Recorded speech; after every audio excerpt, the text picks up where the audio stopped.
I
got that right turn. We're good. Let's meet up at the compound group up. At 10-4.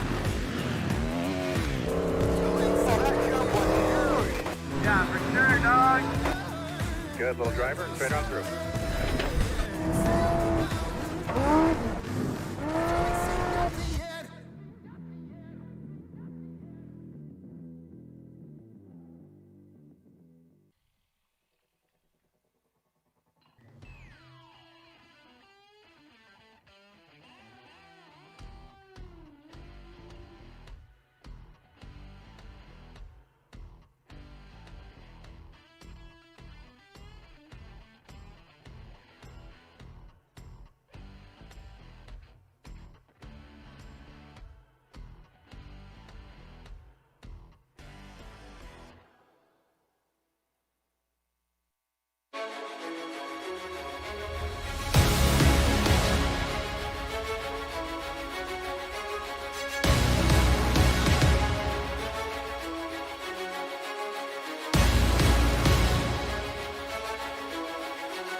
What's up, Av Geeks and Stole Freaks is a term I just made up just now. Welcome to Huskies National Stole Central Florida Classic here in sunny Lakeland, Florida. We had some fog this morning, Matt. By the way, this is Matt, my friend Matt. Hey, everybody. So we're going to bring the first bits of the Central Florida Classic to you, and I was just talking about the weather. One thing that we noticed this morning, we had the deep, dense fog. The field was low IFR, and just as it always does in Florida, we got the sun came out, baked it off. So we're in for an exciting day today. Wind, moderate crosswinds coming in for our competitors as we get things ready to go. That's going to make it a little interesting today for the quarterfinals, I think we're calling them. That's right, the quarterfinals, and we'll be doing semifinals today. And so if you've got more than 7 planes in your heat, or more than 6 planes in your heat, somebody's not going to make it to the finals tomorrow. Absolutely, and we've got today 34 different aircraft/pilots competing for a chance to go to the finals tomorrow. Let's break it down a little bit, what this competition is all about. If you're new here, or maybe it's been a while since you've seen us, this is the inaugural event for this season, second season of Husky National Stole. And basically, we'll walk through the rules for you real quick. Basically, this is your normal spot landing competition turned up to 11. So not only are we trying to land on that line, I don't know if you can see it on the camera right now, that line that the judges have painted. There's actually a laser system to help them figure out whether or not someone is scratched. That line right there, we're landing as close to it but not before it. and then stopping as quickly as possible. And then the other half of it is the takeoff, Matt, where we That's right. line up on the line. I don't know if you want to walk through that side of it for us. So when you start watching this competition, folks, you'll see them come and line their main wheels up on the white line. The line judge will pull them up. They'll pull them up, and here comes Aaron leading the heavies.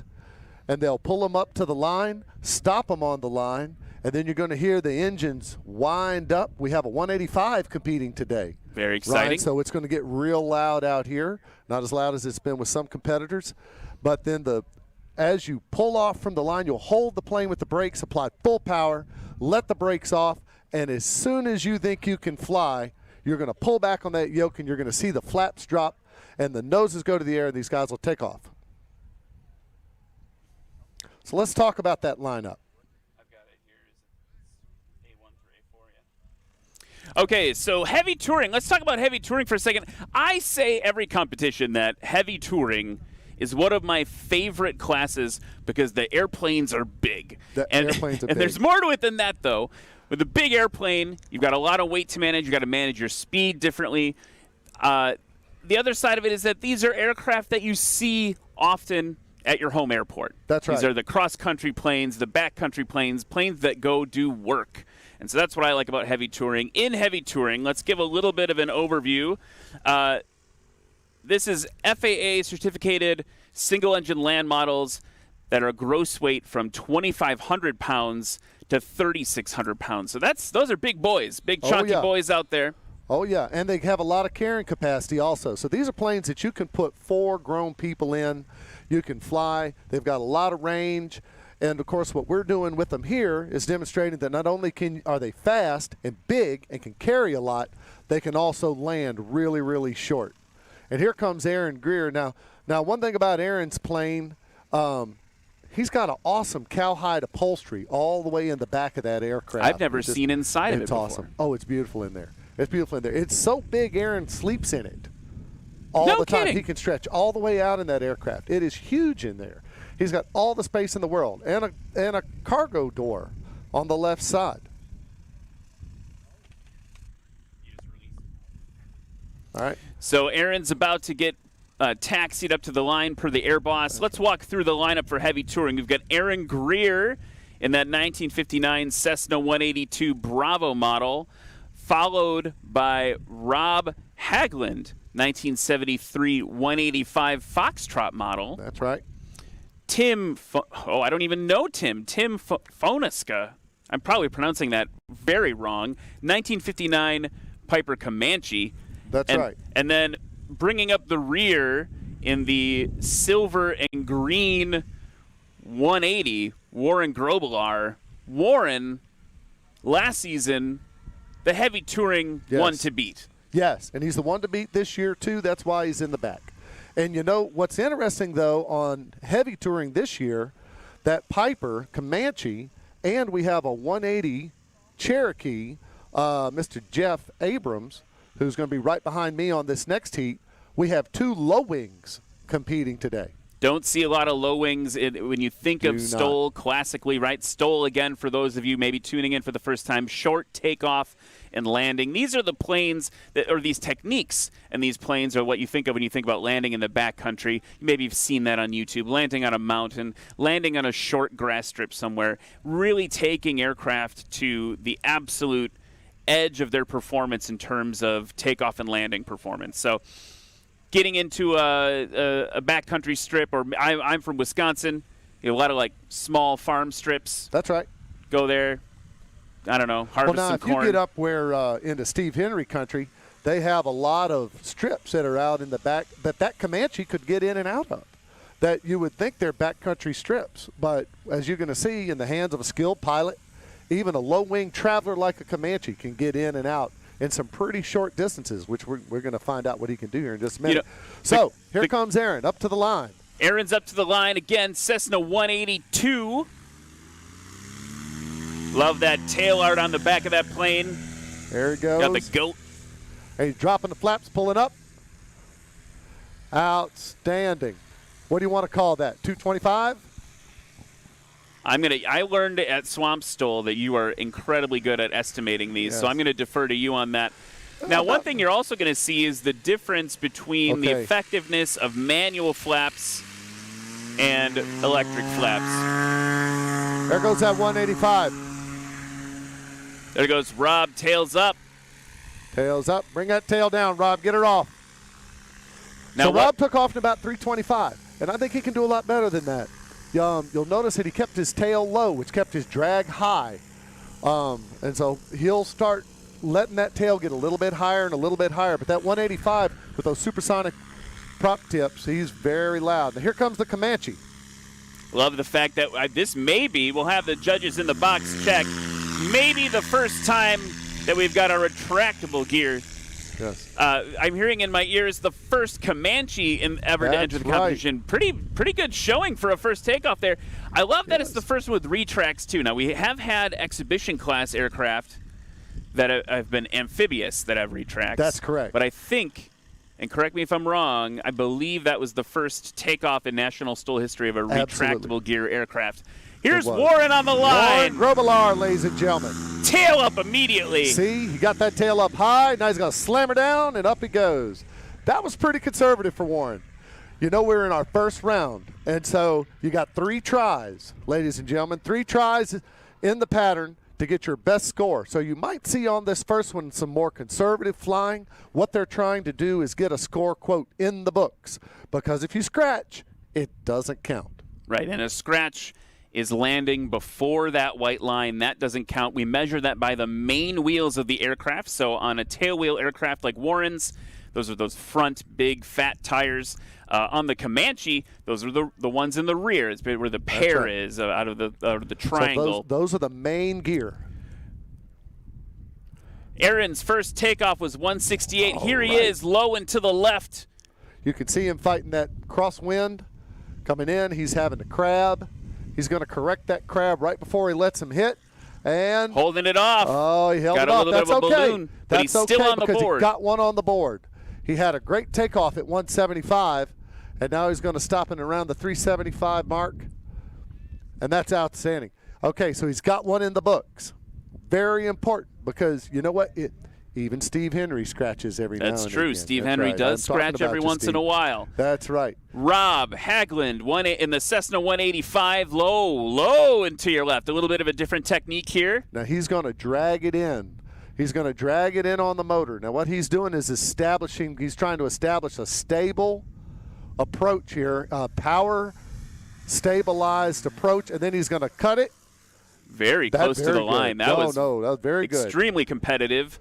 Heavy on Very the brakes, stick competitive. full back for You keep see that him tail hitting those down. brakes. It's picking that tail up with the torque. He That knew was he had a excellent. good one Yeah. where he touched down, so he had to get on the brakes hard. I think you sometimes see people not right. go as hard on the brakes as well in that first one. Here comes the Comanche. I love the way that thing looks. That is also incredible. going for the low approach.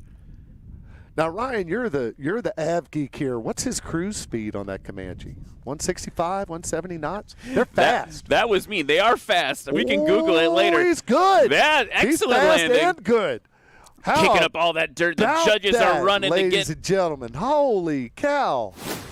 He is not messing around. He can access 90% of what people are calling backcountry strips with that aircraft flying like that.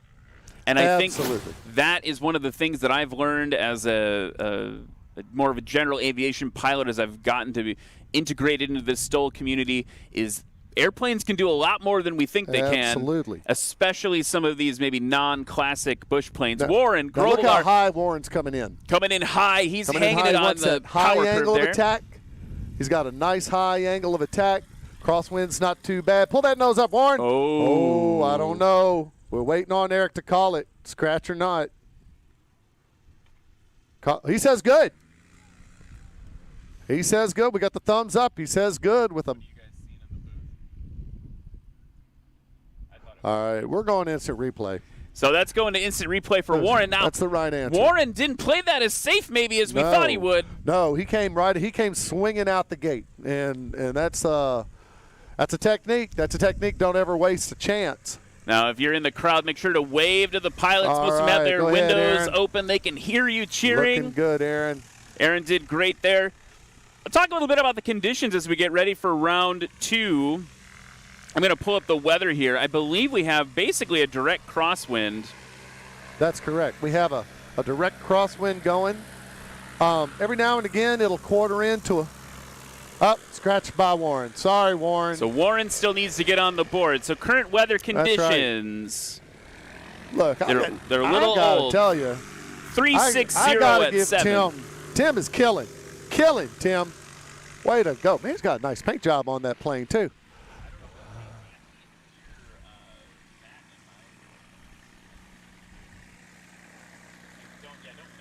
All right, Warren. Got a So yeah, scratch on your first one, buddy. You got to pick that up. Okay, here goes Aaron. Dropping those flaps. Oh yeah, keep it up, keep it up. Now,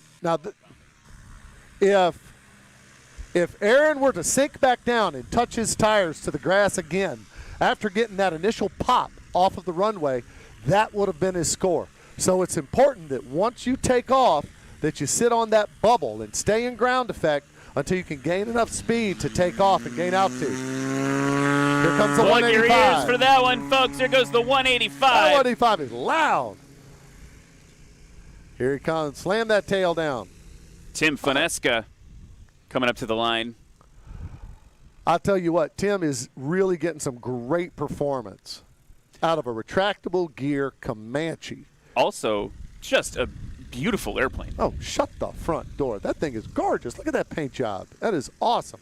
So winds right now, 360 at 7.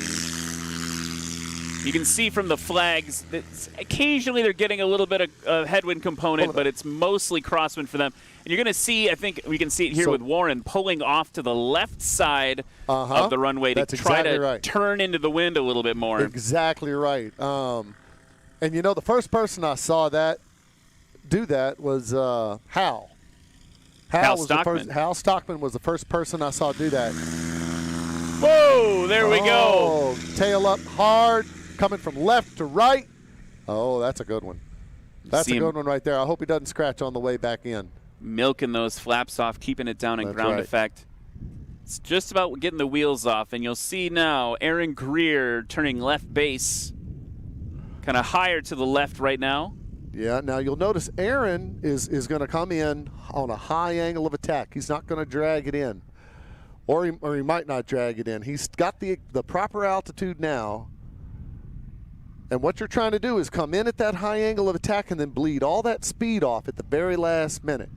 He might be a little bit low to pull that off. He's crabbing as he comes in, a nice crab to the right to stay on target.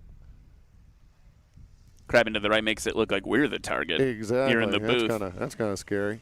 Oh, he's doing Gotta good. Get a little that's power. a good one. Oh, that's a good one. Good or bad?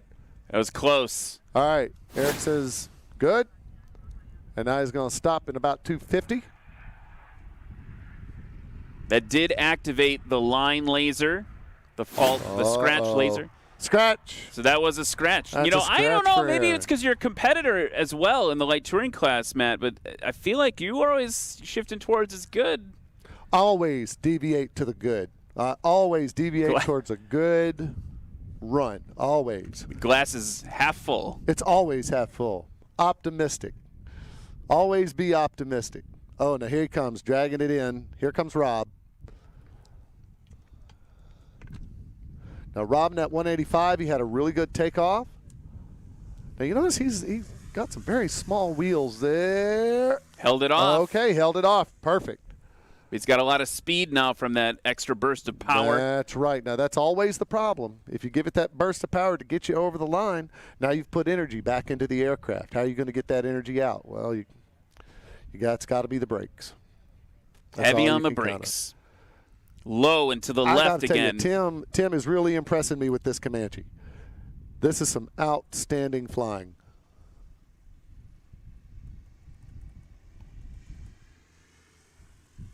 And here he comes. Oh, hard scratch. I was expecting you to say that one was good as well. Hard scratch.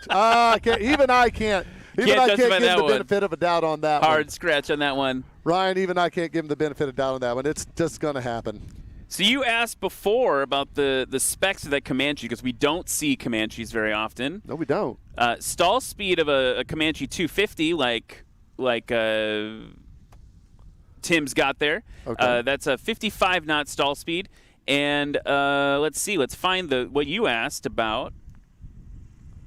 And here comes cruise Warren speed. Grobbelaar, ladies and gentlemen, with his brand new mustache. I'm still on the fence about it. Here comes. Come on. Up, up, up. Okay, Perfect. so he's in good. Absolutely perfect. Now, that's a good one in the books. All right, Ryan, Warren, now I've got on to the go board. fly. You've already got to go. You just came, and now you got to I'll go. be right back. Matt, it's so great to have you I'll on the see you in mic. just a Good minute. luck in the light touring class. We'll talk about that in just a second. So, yes, the Comanche. Let's talk a little bit about that Comanche. 250 horsepower Comanche, 160-ish knot cruise speed, according to our friends at AOPA. Let's talk a little bit about our sponsors that help make this possible. Everyone wave to the pilots as they taxi by. First, we got to talk about Acme Aero. Acme Aero's focus is to provide products to make your aircraft safer, lighter, and perform better overall. Acme Aero, land where you want. Acme Aero creates lots of different products for backcountry flying. You see a lot of the later classes have their shock packages, things like that. Aaron Greer at the line in the 182.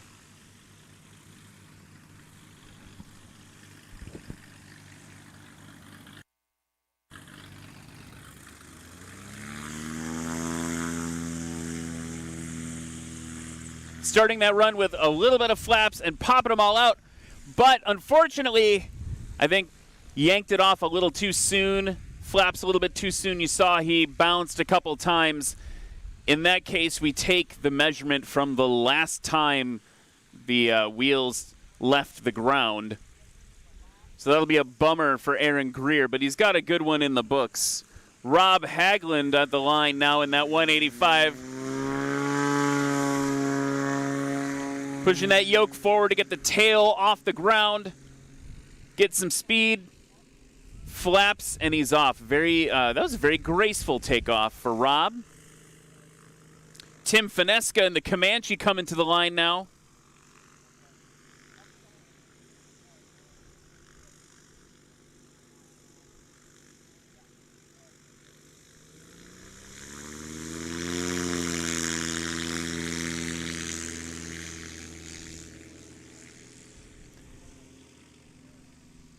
He's off. Oh, maybe touched that right main. I don't know what the judges will say about that. Definitely close there. Some debate in the STOL circles for a competition like this, whether or not a nose wheel airplane has a little bit of advantage for the braking side of things on the landing.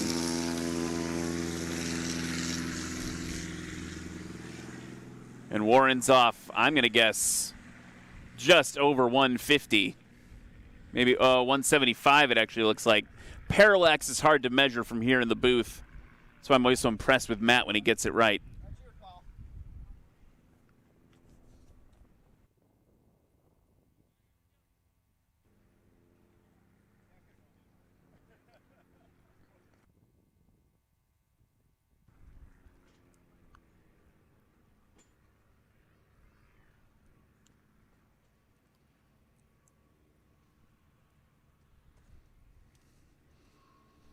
Current lead, I just heard from the booth, Warren Grobbelaar with 355 combined.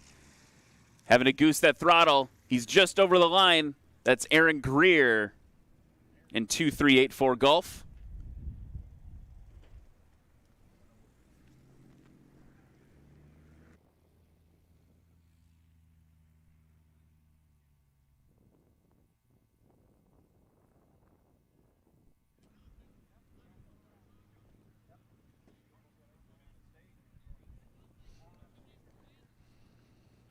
Rob Hagland again trying that lower approach method. He's got it down in ground effect.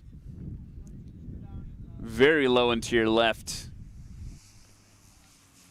Waiting for him to pull that power. Pulls it. Bouncing. Heavy on the brakes. Had to release him a little bit as the nose started to come over a little fast for his liking. There's always a fine dance there between what you can do aerodynamically with the tail and what your brakes can do for you, balancing that out. And the other thing that happens is we have to bring the wind into that. So right now, today, it's more of a crosswind. They're getting less air over the nose, helping them get shorter landings, slower approach speeds, heavier braking, things like that.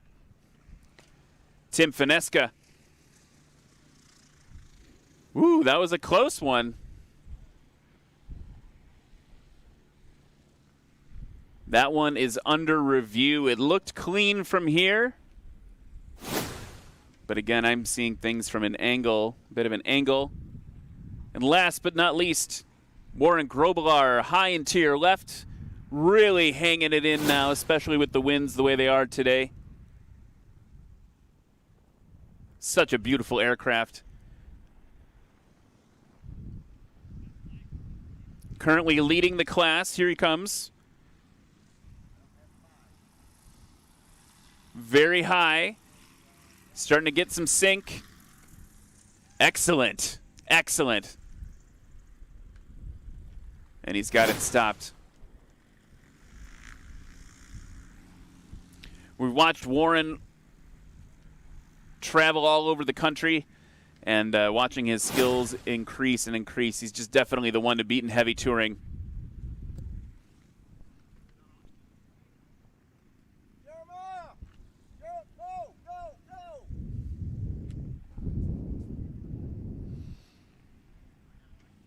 So that completes the heavy touring section.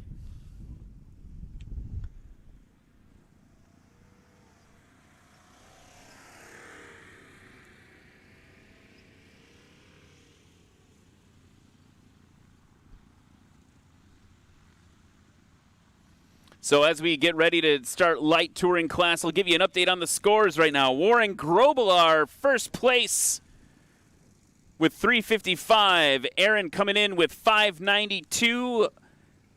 Tim Finesca in that Comanche with 672. And Rob Hagland at the back end with 679 in that 185. So that's the heavy touring class, and we'll be right back.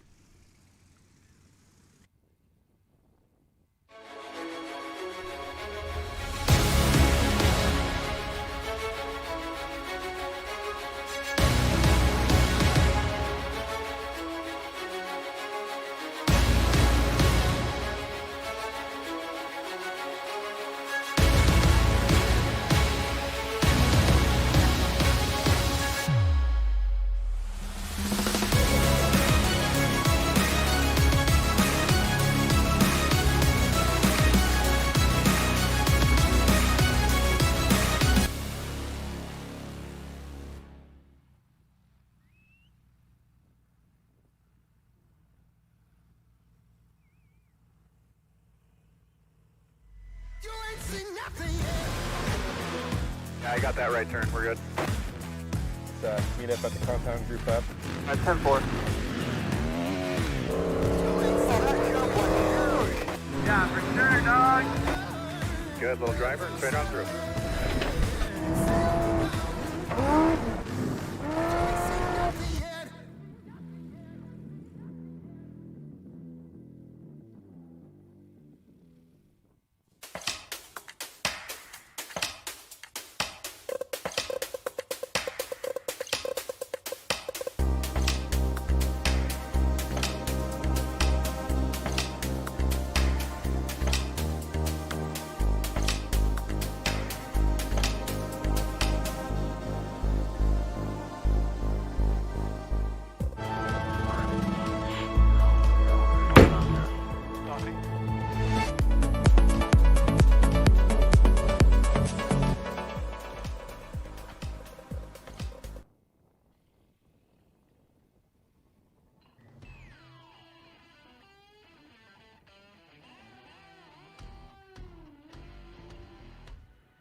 And we're back here at the Husky National Stoll Central Florida Classic. I'm Ryan Dombrowski from Super Aero, bringing you the action here from sunny Lakeland, Florida, the home of Sun and Fun, which is in just a few months. Grand old time. So we just completed the heavy touring class qualifications, and we've got Warren Grobelar finishing the top there with a combined score of 355 feet. And first up, light touring. Next up, light touring, we've got Matt Peterson, who is just on the mic with me, waiting to start that class as we get ready to go. Light touring. This is another exciting class because this is the kind of class that you could do after just a little bit of time learning how to fly.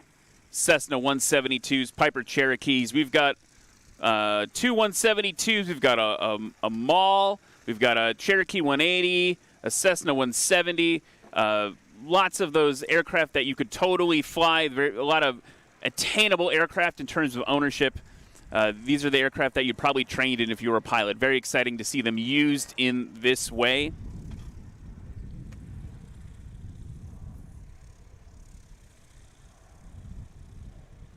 And if we go to the rule book, in case you're keeping track at home, these are aircraft with gross weights from 2301 to 2499 pounds. So we're just going down the weights as we go through the classes. Here's Matt taxiing up to the line.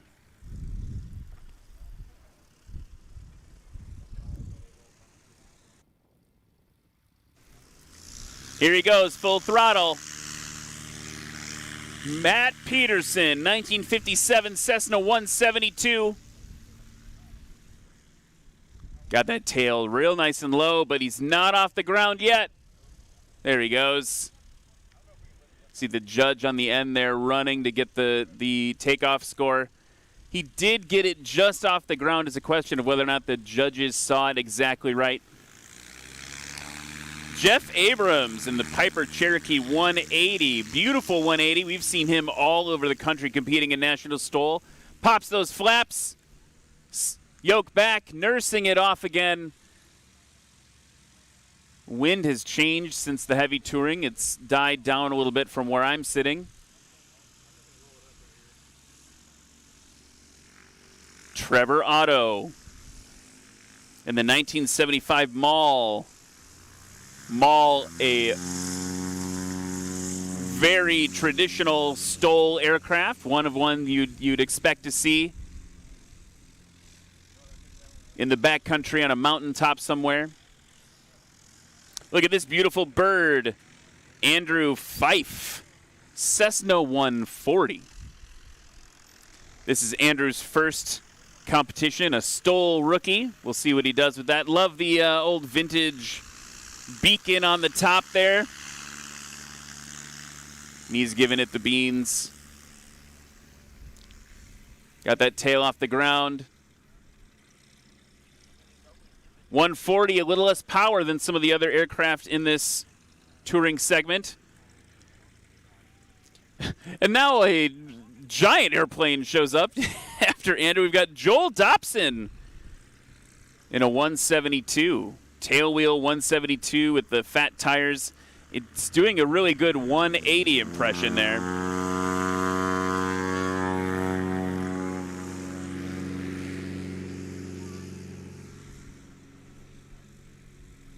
He's off very competitively there. And now notice the difference between Joel's 172 and Jeff's 170. By the way, Jeff, the one to beat today. Light touring. Flying Dirty Bird.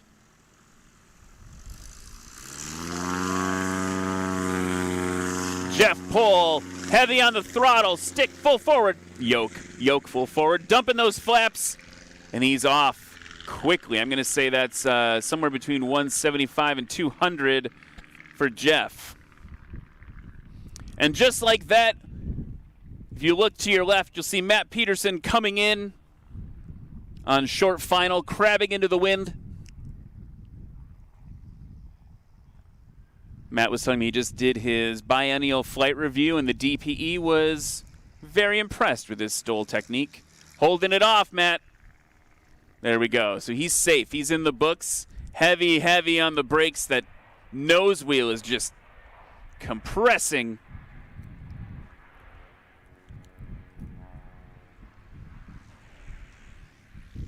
Low into the left, Jeff Abrams in the Cherokee 180.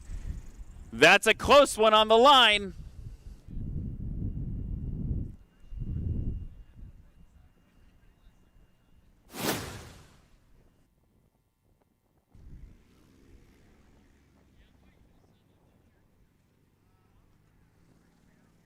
That's up for review in the judges' booth.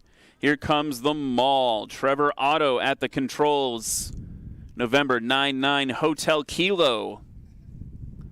Really, really distinguishable crab, and he's definitely back. High angle of attack on that power curve there. He's got to save it, though. It's a scratch for him. So he's not on the board yet, which is a bummer for Trevor, but he's got a few more attempts to do. Low. Very low and to the left. Andrew Fife in the 1950 140. Just skimming the surface there. And he's good. In case you're wondering, you can drag that tail wheel the whole way down if you want to. You just need to make sure that the mains don't touch.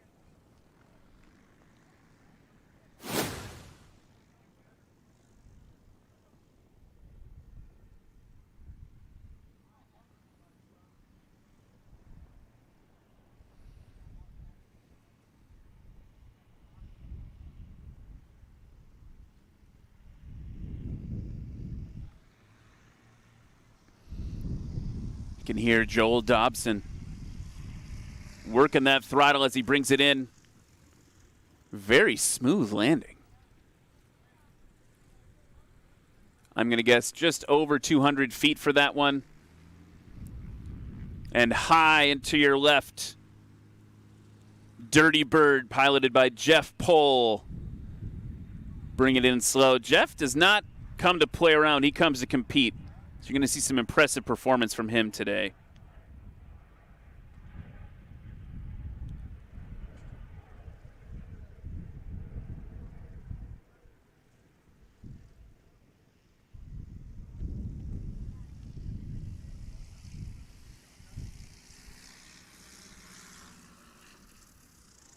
Nice. Very impressive for Jeff Pohl there. Got it right over the line, dropped in. Yeah, that's right. Some applause behind us there. Folks are really happy with that. And as our light touring competitors run up to the line, let's talk a little bit about another one of our sponsors.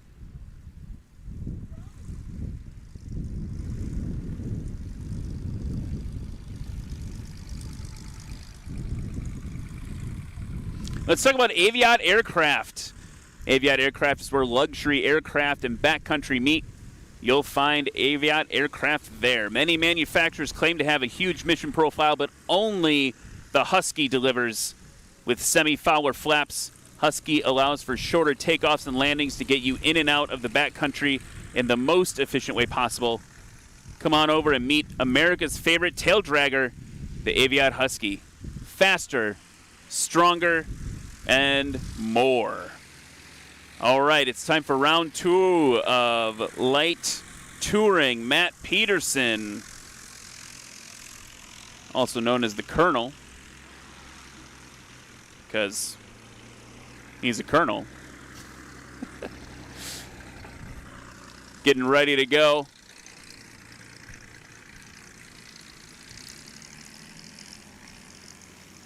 Matt's first combined score, 755. So he's got some ground to catch up here. Behind him, Jeff Abrams, a little bit ahead of him with a combined score of 743 in the Cherokee for that first round.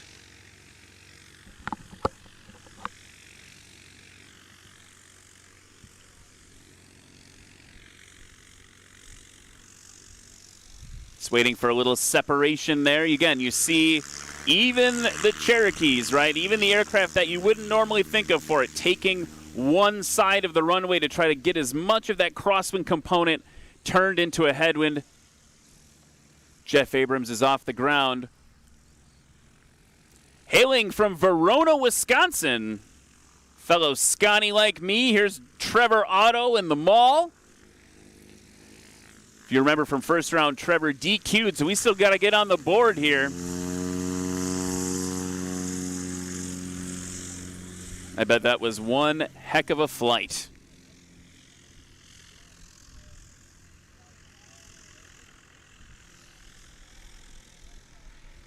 That plane was definitely full on the way down from Wisconsin. 2 kids and his wife flew all the way down here to Lakeland to compete this weekend. Andrew Fife in the 140. Combined score of 732. That's got him currently in 3rd place.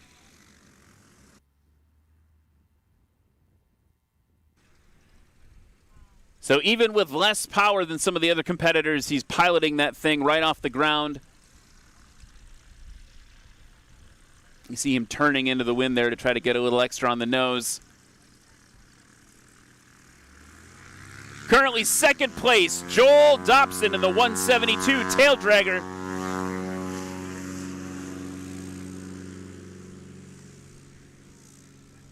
You're seeing a little bit, if you've been to the other STOL competitions, you can tell how the wind today is affecting the technique. A lot of times we'll see really aggressive yoke back or stick back elevator movements to get the airplanes to pop off. They don't have that this time. So they're timing it out. You saw Jeff Pohl there do it kind of textbook, right? They're timing it out and then doing it more smoothly because they don't have as much lift as they would on a heavier wind day or more nose wind day. That's my story, and I'm sticking to it. All right, Matt Peterson coming in on the left. But first, let's talk about Sarasota Avionics and Maintenance. They were founded on the principles of providing superior service and customer support at a competitive price. That's made possible by seeking out and retaining the best avionics technicians and maintenance professionals in the industry. They have a staff over 70-plus employees that bring lifetimes of aviation knowledge and experience. Looks like a scratch for my buddy Matt on that one. Sarasota Avionics has 5 different locations: Lantana, Venice, Tampa, Sarasota, and Punta Gorda. Visit Sarasota Avionics in one of our many locations or check them out on social media platforms, Facebook, Instagram, YouTube. Here is Jeff Abrams. Just over the line, heavy on the brakes. If you've never ridden in a Cherokee, that was an aggressive landing.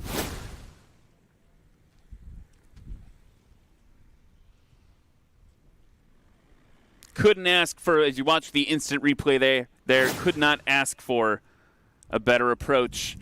Now, high and to the left. Here's Trevor in that maul.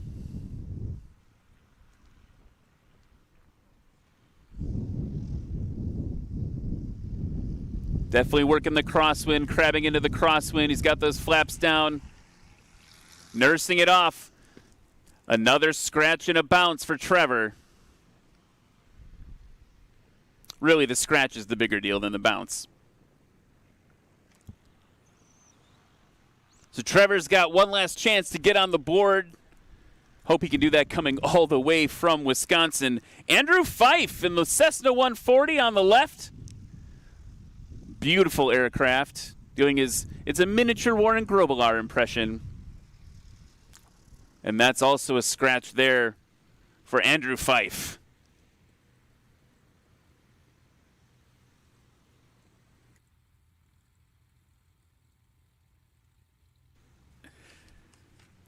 Not seeing much of a shakeup yet in the scores this round. Currently, as we're waiting for our friend Mr. Dobson coming in, his last score 506, putting him in a firm 2nd place. couple hundred feet behind Jeff Pohl. See him holding it off. Loving that little wing rock as they really are finding the edge of what the wing can do in the current conditions. Plopping it down heavy on the brakes. He's got that yoke full back. And he's got it stopped. It's Joel Dobson. So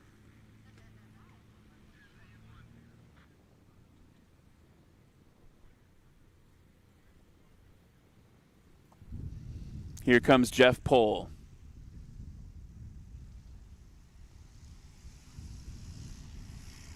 Way back on the angle, or high angle attack. And I'm going to call that a scratch for Jeff. He's not going to be happy about that. He's one of the most competitive people in the National Stoll Series. Taking that back to the instant replay. Yeah, you can see those gear compress on the instant replay right before the line there for Jeff.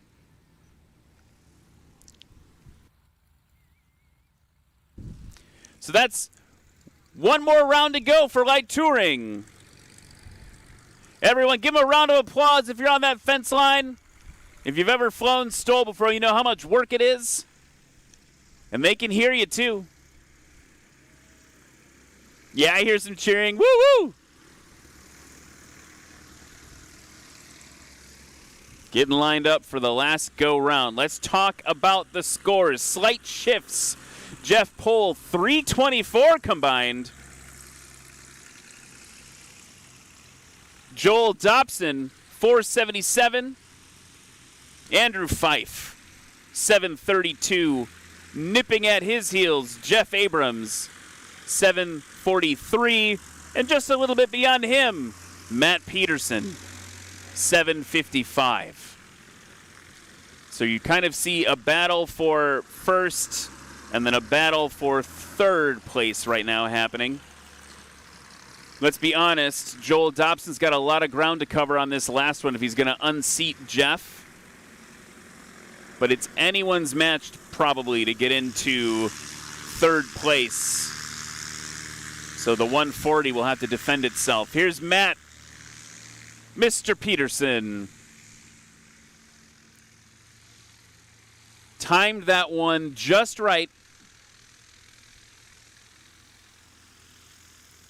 You notice if you look at the flags, we've had another wind shift between the last two rounds. Now we're almost nil wind.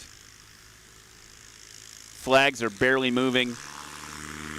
Here's Jeffrey Abrams in the Cherokee.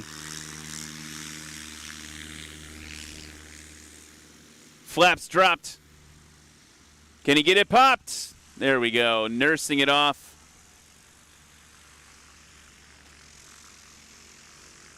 Stakes are high for Trevor in the mall. Not yet on the board. See, he dropped those flaps into place. He's ready to go. Let's go, Trevor. Get it in. I got to root for my Wisconsin boy.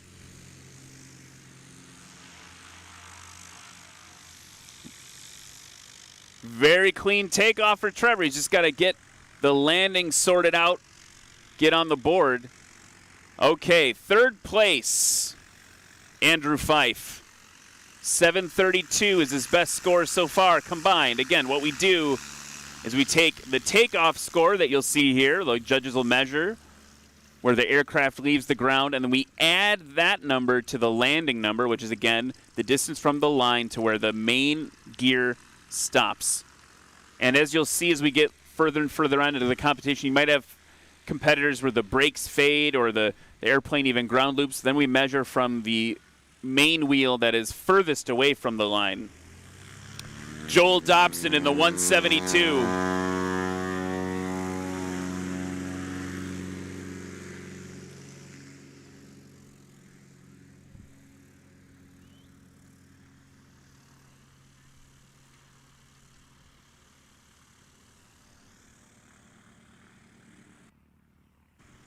When I talk about ground loops, of course, I want to mention not all of them are eventful. I'll be the first to raise my hand that in my training in a J3 Cub, I did one. They're not always exciting. Sometimes they're just a little pirouette. Jeff Pohl off again very competitively.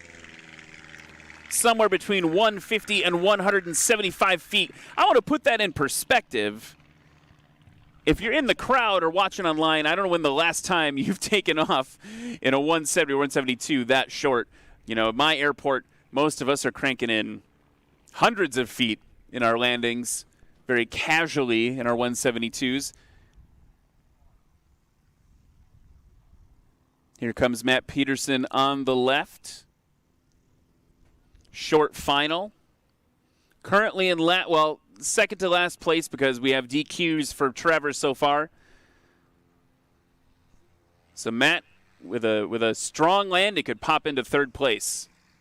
Holding it off, little goose of the throttle. Very good in terms of where he touched down. He's just got to get heavy on the brakes. Come on, Matt. Got it stopped. And here comes right on his heels, Jeff Abrams in the Cherokee. Low.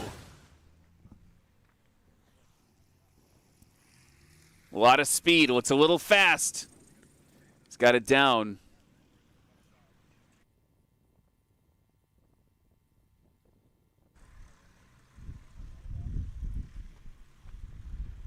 Jeff Abrams, multiple things that he's flying. He flies for UPS professionally.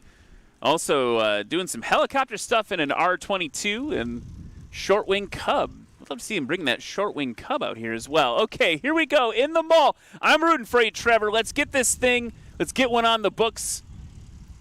You can see he's holding it a little bit higher. All right, he's good. He's got to get on the brakes. This could upset the entire competition. We'll see where the score comes in. You never know when someone's been off the books and they finally get on how it's going to shift things around. Meanwhile, the Cessna 140. Andrew Fife. Holding it just off the ground. Smooth, very smooth landing.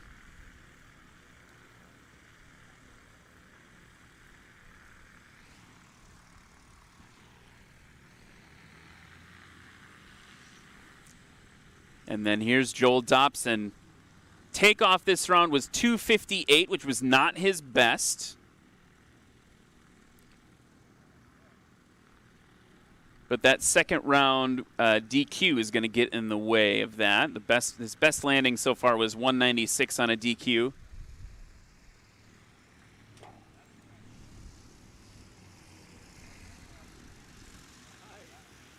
Nice landing for Joel.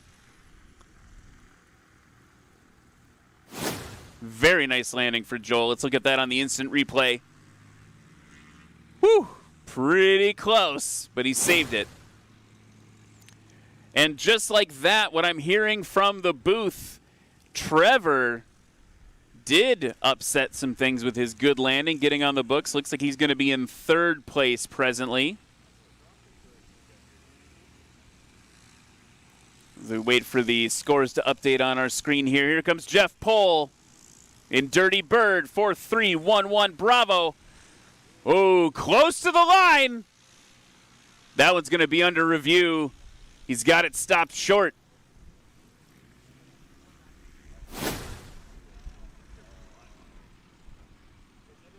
We're watching the instant replay now for Jeff. I don't even know if I can tell here watching it. We'll have to go to the judges in the booth.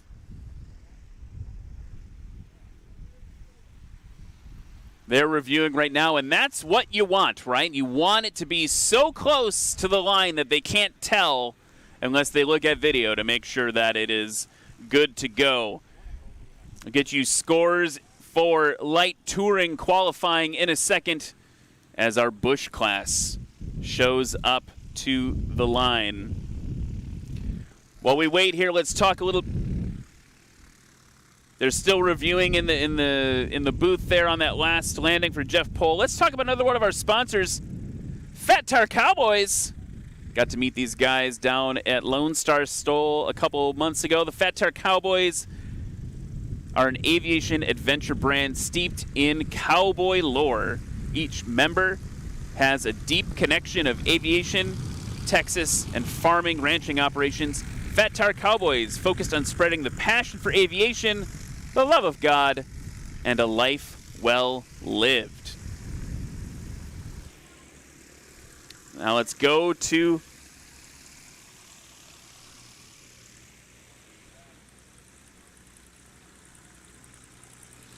all right, we're going to get the scores for light touring sorted out, how they ended up qualifying.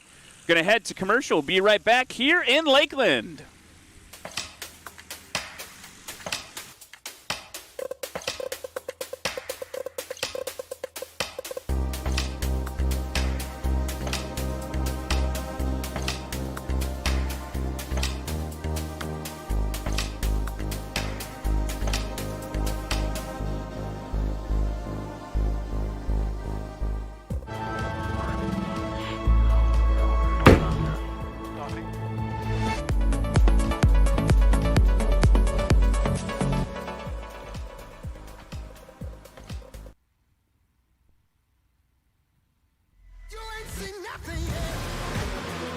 Yeah, I got that right turn. We're good.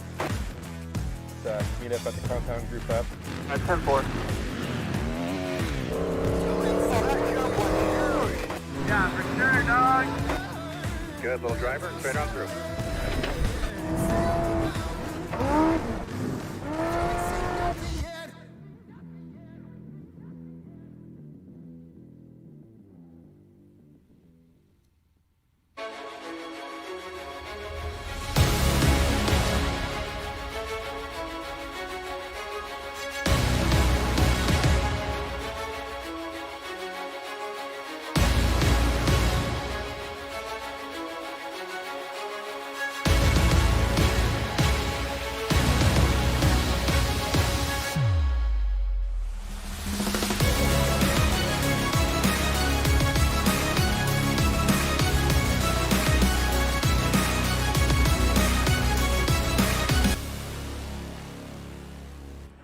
Hey, I'm Chad, and I am Legend.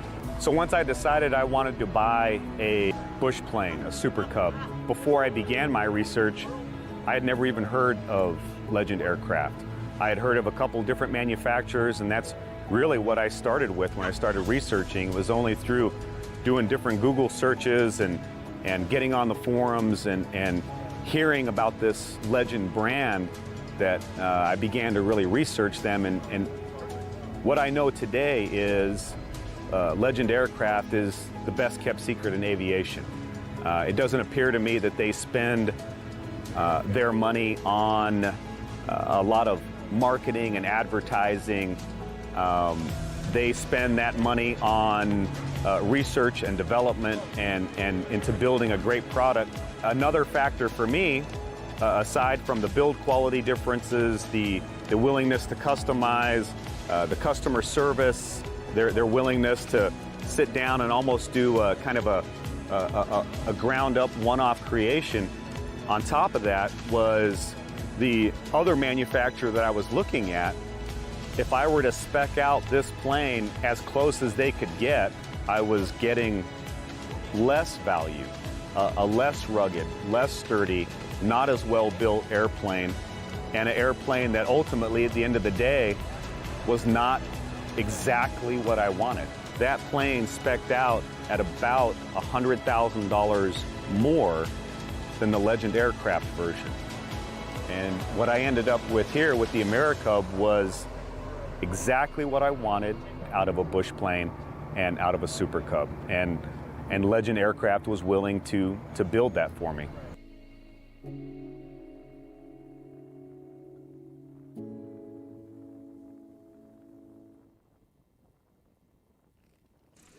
And we are back here, runway 26 in Lakeland, Florida for the Central Florida Classic. Welcome back, everybody. Let's talk about what just happened in qualifying for light touring. Jeff Pohl, first place, 324. Joel Dobson in the 172 tail dragger, 467. Trevor Otto, I told you to watch out for Trevor. Once he got on the board, upset into third place, 602. A bit of a distance, but again, another bit of an upset. Matt Peterson in his 172 moving into fourth place with 693. So a fair amount of improvement between the second and third round for Matt. Andrew Fife in the 140 was at third place before that third round, bopped down to fifth place. and Jeff Abrams in the Cherokee with 743 feet for a combined score. Matt Peterson is back with me in the booth. Having fun out there? Man, that is so much fun. I tell you what, if you're a pilot and you're watching this right now and you're wondering whether or not you should come to a Husky National Stoll Series event, I'm so pumped up. I'm so excited. I just came back. I walked the line. I'm talking to all my buddies. We're high-fiving and coming back. I mean, great time. More importantly, everybody, we were safe. Everybody kept good distance in the pattern. I would turn base to final. There's Jeff Pohl sitting on the runway, and I knew he was going to take off. Talk about exciting. Here we go. Speaking of exciting, let's ramp it up a little bit here with the Busch class. Here's Austin Clemens, the young phenom. And now he's going to pick it up, keep it up, keep it up. There he goes. That was a good one from Austin. Now, talking to Austin before the competition, that's not his normal aircraft. The aircraft he's used to flying, the one that everyone's all dramatic about on the internet with the Beta prop. Oh, the Beta prop. That airplane is down for engine maintenance. So this is his uncle's Husky. His uncle's Husky. That he's been lent for the competition today. All right, now here comes Mr. Ryan. There he goes. See everyone feeling these wind conditions out, feeling it out on this first one, always That's trying right. to be a little more conservative. And when we get a second, we're going to talk about those wind conditions because they got me on my second run. I want to hear about it. Here's They Gary Rower in another Husky. There it goes, bouncy, He's off. bouncy. So you see Barely those off mains there. bounce like that, the last bounce, that's your score. And another Husky. Sean Francis. I love the emblem on the tail. That's outstanding. Man, that's a great paint job. When I was talking to Austin about his uncle's Husky, he said he had only one issue with it, and that is it didn't have a dog on the tail. A Husky on the tail. That's Bringing a that beautiful tail up. plane for Sean right there. Again, kind of trying to Come on nurse up, it come on up. off. There we go. Ask any of these stoll pilots, I'm sure you would agree, Matt, that we would prefer to have just like a ton of wind on the nose. Oh, absolutely a ton of wind on the nose. But, you know, this is one of the challenges of coming to an event like this. You know, you've got changing conditions. The wind is going to change. The temperature is going to change. How your plane performs is going to be different. And getting dialed in is really difficult. Here we go. Mr. Colin Kosubinski in the Piper Super Cub PA-18. Come on. So as he gets off in there, before we... Did you see how he had to take 2 bites? 2 bites, yeah. He had to take 2 bites to get it. He went and he bites pulled. of It's the all sandwich. about timing on the takeoff. Of the Stoll sandwich. So I want to talk about what the Busch class is in case you are watching along at home. Basically, this is what you think about when you think about Busch flying.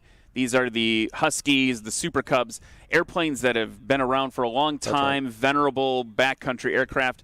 Maybe what you think of when you first think of this. You might not be thinking about the light touring class or the heavy touring class when you think about Busch flying. This is probably, if you're not as much in aviation, like what pops into your brain. So here's Austin. You can see him crabbing in. Now he's going to have to get that nose up. He does not have a Delta prop on this plane. Do I understand that? That's correct. This is just a standard plane. Good All bounce. All right, very good bounce. He's got all the energy out. And there he goes at about 175 or maybe 200. That parallax is hard for us in the booth. It's killing me. And it's absolutely killing me. What I think you're going to see more and more, you see it with some of the tail draggers in light touring and heavy touring, where you see more and more is pilots trying to transfer that energy down into the ground instead of forward to shorten their distance. So as we get into these more aggressive Busch aircraft, they're plopping them down a lot more, and it's not about passenger comfort. Oh, that was very good. Very good there. You can drag that tail wheel before the line. Look at that. See, he's coming in just about the same, about 200 Very competitive feet. there. Very competitive. Gary Rower up next in the red He's coming in a Husky. little low. He's going to have to drag it in. And yeah, he's going to have to get it a scooch of power. No, he's not. Perfect landing. Perfect three-point landing. Man, my CFI would be going crazy over that. Although that was a beautiful landing and a fine bit of airmanship, it's not exactly what he's looking for. He's trying to get that tail to hit first, come in at a full stall horn screaming in your ears, and so that you're getting all the energy out of that airframe before it hits the grass.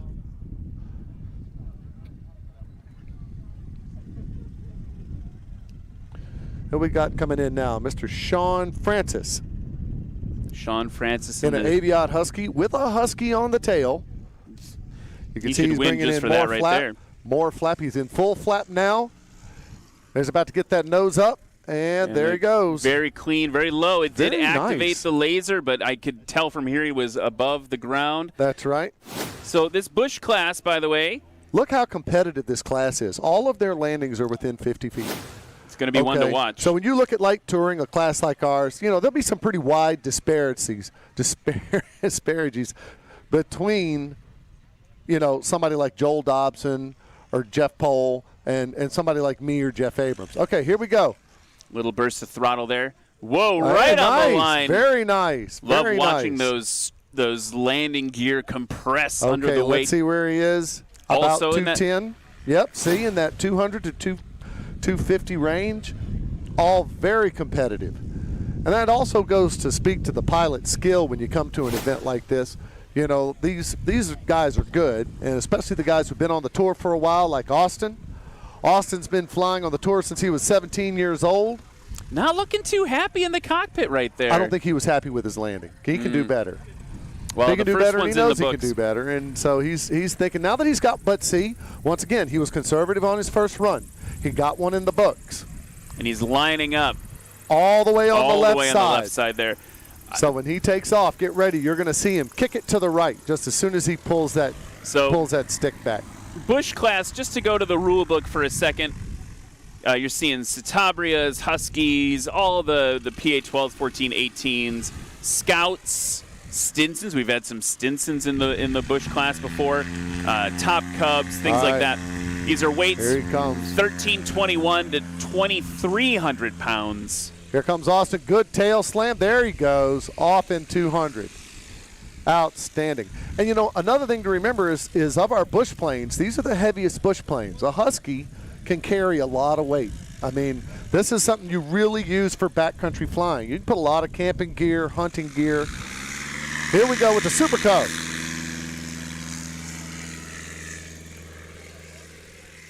I was Flaps going to down. slam it down. Oh, but he bounced back down after he had to take 2 bites. He A had little to bit of take 2 bites mistiming on there. it. Now, talk a little bit about the timing. Is it? I've talked to some other folks. I'm curious what your technique is. Jay Stanford, we're going to see a little bit later, talked about. He's got a song he sings in his head. That's correct. Oh, nice, easy takeoff. Look at that. So when we're talking about pilots who fly pretty, some pilots fly ugly, some pilots fly pretty. Some pilots, they'll pick that tail up and then they'll slam that thing back down. Heck, Austin broke his tail wheel at Swamp Stoll. Here we go with another Husky. Mr. Sean Francis. If I'm not mistaken, that thing is brand new. It's in the gorgeous. last year. I've just been told that plane is for sale. Well, There you go. I guess I need to sell my house, There you go. and I can See? buy that brand new, It's that just brand new Husky. It's just credit. Just walk it. They'll give it to you. Are you a bank? Can you help me out? Here's Colin Kosubinski, Here we go. 1983 Piper PA-18. That's Super Cub. Outstanding. He's looking good. Oh, very good. Off in what? Less than 200. About 180. That's outstanding. I just want you to remember, Ryan, do whatever you want does not mean do whatever you want when it comes to buying airplanes. Okay? Just remember, if you want to buy that plane and you ask your wife and she says do whatever you want, that's not what that means. That might be a beg forgiveness, No, don't not do that. permission Don't do that. thing there. Okay, here we go. On the left, Austin's coming back in. Here comes Austin Clemens, who at a very young age has become one of the more experienced pilots on the Stoll circuit. He's straightening up there. Looks like he stopped his crab. He may have over-crabbed just a little bit. Got that nose up high. Oh, he's not going to like that. He's not going to like that either. He is, But again, he's still going to get it stopped in about 200 feet. Look at that. Look at that. But what Austin's going to be thinking to himself is, I gave him 30 feet in the front. right. 30, and that 30 feet could be the difference, as we saw, for instance, in light touring, right? You less than 30-foot difference between the second and the Exactly. third round were able to jump up a number of spots. Exactly. Whoa, there we go. Nice. How's that for angle of attack That's coming in? outstanding.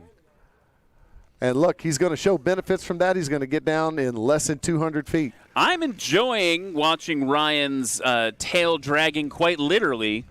Literally tail dragging. Literally tail dragging it in. And that is a great measure of a good stole landing in competition. Now, not necessarily in the backcountry, but in competition, when he comes in, you can see him come in, and he's going to drag that tail first. All right, here he comes. He's dragging it in with power. He's got it over the line. Yeah, he's got it over the line, but when you drag in with power, without that high angle of attack, see, he's in the 250s. 275. So when you drag in with power, that's just more energy you're putting into the airframe. That's more energy you're going to have to get out of the airframe later. And then our program's kind of coming in and out now, so let me know next time you have scores on it. We can try to grab them. So here comes Colin. No, not Colin. We're in Sean Francis. In that brand new for sale Husky. Oh, look at that crab. I wonder if he'll give me a demo flight. Maybe I can put a down payment Oh, of there you go. See, that's how you play that. Hey, look. Sean Francis and the beautiful Husky. Cut it, Sean. There he goes. Get on those brakes. Get that tail up. Still not as short as Austin. I'm guessing that last time. Still not as short as Austin on that one, but definitely coming in. Speaking of coming in, Colin. And I love like just the visual of a Super Cub with like the fat tires kind of drooping down. All those shocks are ready now. Are those Acme Aero shocks? I don't know. I Maybe they're Super Aero shocks. Oh! Heard a big O behind Scratched us out. there. We're guessing that's a scratch. Yeah, look, he's not even gonna. He's not even stopping. He knows he's got to do better than that. He knows. You know when you know. When you know. You know? You know? All right, let's talk about one of our sponsors. Let's talk about Ladd Gardner Aviation. Looking for aviation insurance? I'm going to need aviation insurance when I buy that Husky. You look no further than Ladd Gardner Aviation Insurance. With an extensive team of professional aviators, they will give you the attention you deserve, building a relationship with an agent that you can trust and who has a work ethic second to none. Ladd Gardner Aviation Insurance is aviation protected. And you know, Ryan, Ladd Gardner Aviation is the insurance company for Swamp Stole. So they are all in the Husky National Stole Series. Great people to work with. Wonderful professionals. I can honestly say it's the only time I've ever enjoyed calling an insurance agent on the phone. Here's Austin Clemens on the line. So far, his best round was the first round with 369 combined. All right, here comes that Husky. Tail up. Tail down, and he's up. Outstanding. His Solid. best takeoff so far was 171. Do you think he beat that one? No, I don't think he beat that. I think he's around the 200 range right there. He took off with authority. But when you take off with authority like that and can immediately start climbing out, that means that's energy that you could have you could have got off the ground back there. Ryan Moran and the Piper Super Cub. His first round also his best by a handful of feet. 508 feet combined. So not quite competitive with Austin yet. No, but he's right there on his tail. And once again, that just speaks to the competitiveness of this class.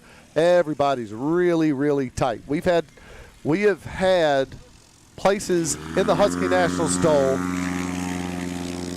Gary Rower. There goes Gary. Best. Come on, pick it up. Oh, that's 480 feet was his best, which was the second round. Well, he's under 200 feet now. He's about 190, 185. If he can land in less than 200, he's going to be doing well. And let's talk about the standings here. Clemens, first place. That's not usually a surprise. He's the one to beat, 369. Sean Francis, who you see here, currently holding up fifth place with 558. So let's go backwards up the column here. Kosubinski in the Super Cub, 500. Moran, 508. Rower, 533. Francis, 558. So basically, it's Austin and a battle for second. Yes. All of those distances there are less. They're in the distance less than an F-14 Tomcat is long. 50-foot aircraft there. It's Here comes really Francis. anyone's game for second place right Exactly. now. All right, here comes Gary. No, Colin. Here comes Colin. Pull up, pull up, pull up, pull up. He's currently with a score of 500 feet. Yeah, 180. He's about 180 right there. So, also consistency counts. All right, Absolutely. we do give out a most consistent award with the Husky National Stole Series, and one of the reasons being is if you can land and take off in a consistent level, that means that you're doing the same thing every single time, and that's what you're looking for. Okay, here comes Austin crabbing in his uncle's Husky. Wagging that rudder back Oh, and forth, he's wagging dancing the on tail. those pedals. Dancing on those pedals. Nice. There we go. That's Now going to that's feel what a little Austin bit wanted better. to do. That's what he wanted to do, and look at his score. Close to He's 150. in 160. Yeah, 150 by 160, 165. Outstanding. That's what he was looking to do. Now that's really going to clinch that first place for him. Are they coming over the mic? We're attracting kind of a We crowd are kind of behind getting a us little here. crowd Look back at all here. these guys. Are they coming over the mic, or do we I don't need to know. run them off? Okay, hold on. Let me. I got.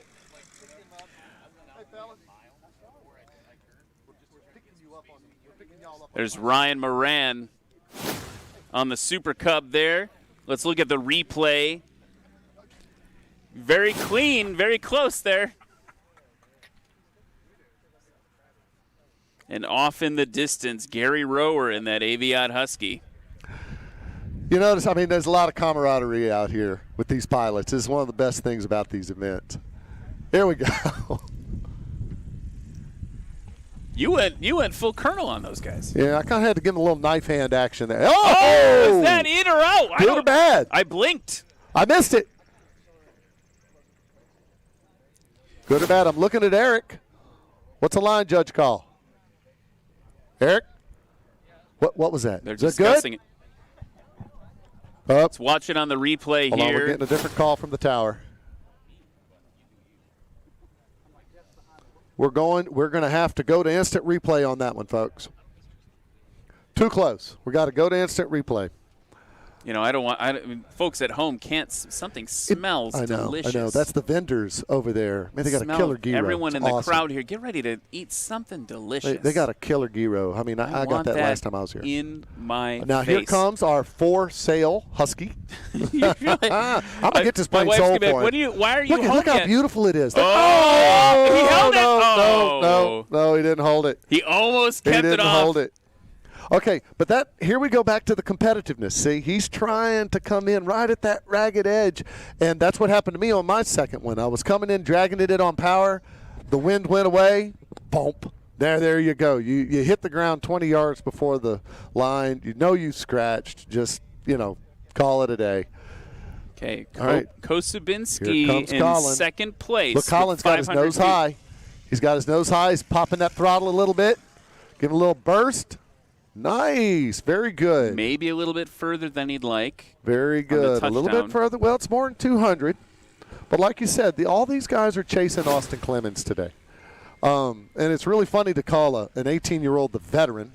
All right, but they're chasing the veteran in his Husky. I mean, Or his uncle's Husky. His uncle's Husky. This time, Austin, of course, with Clemens Aviation. It's in his name. That's one of our sponsors. Clemens Aviation is a family-owned operation located in the Wichita, Kansas area. Clemens is proud to offer one of the most unique operations in the aviation industry, covering aircraft sales and management, flight testing, maintenance, and airport development.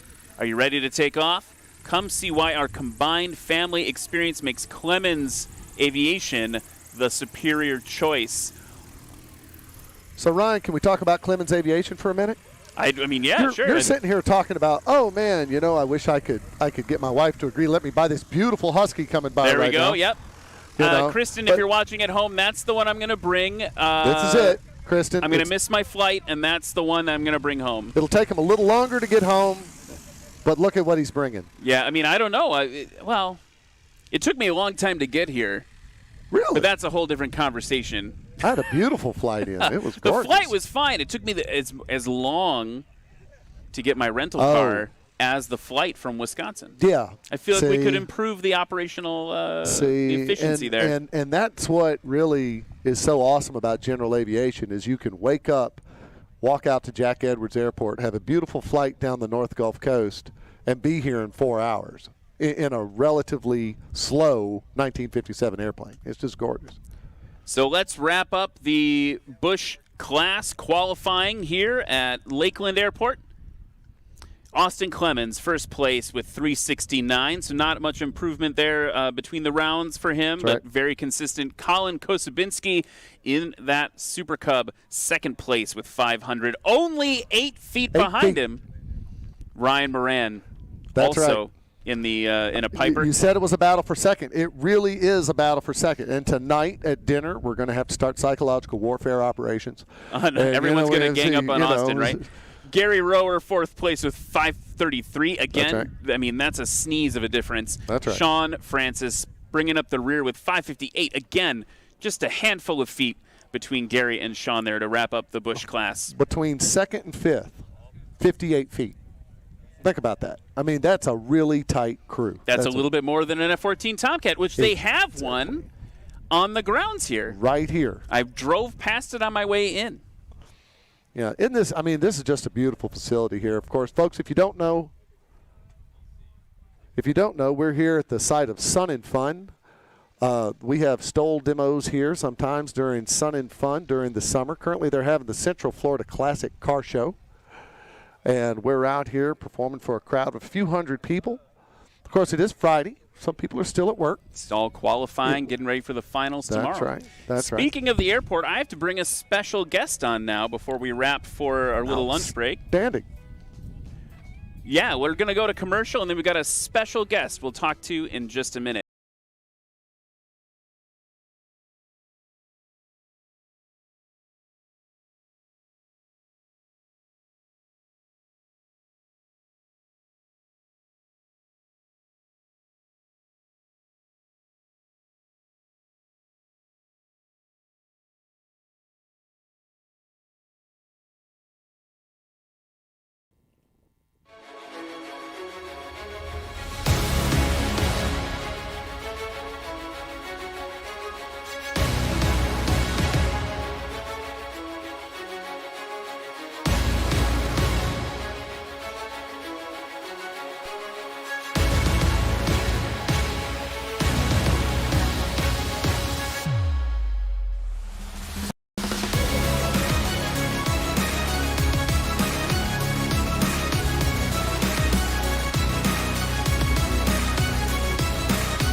I got that right turn. We're good.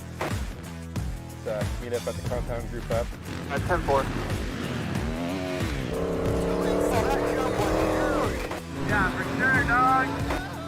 Good, little driver. Straight on through.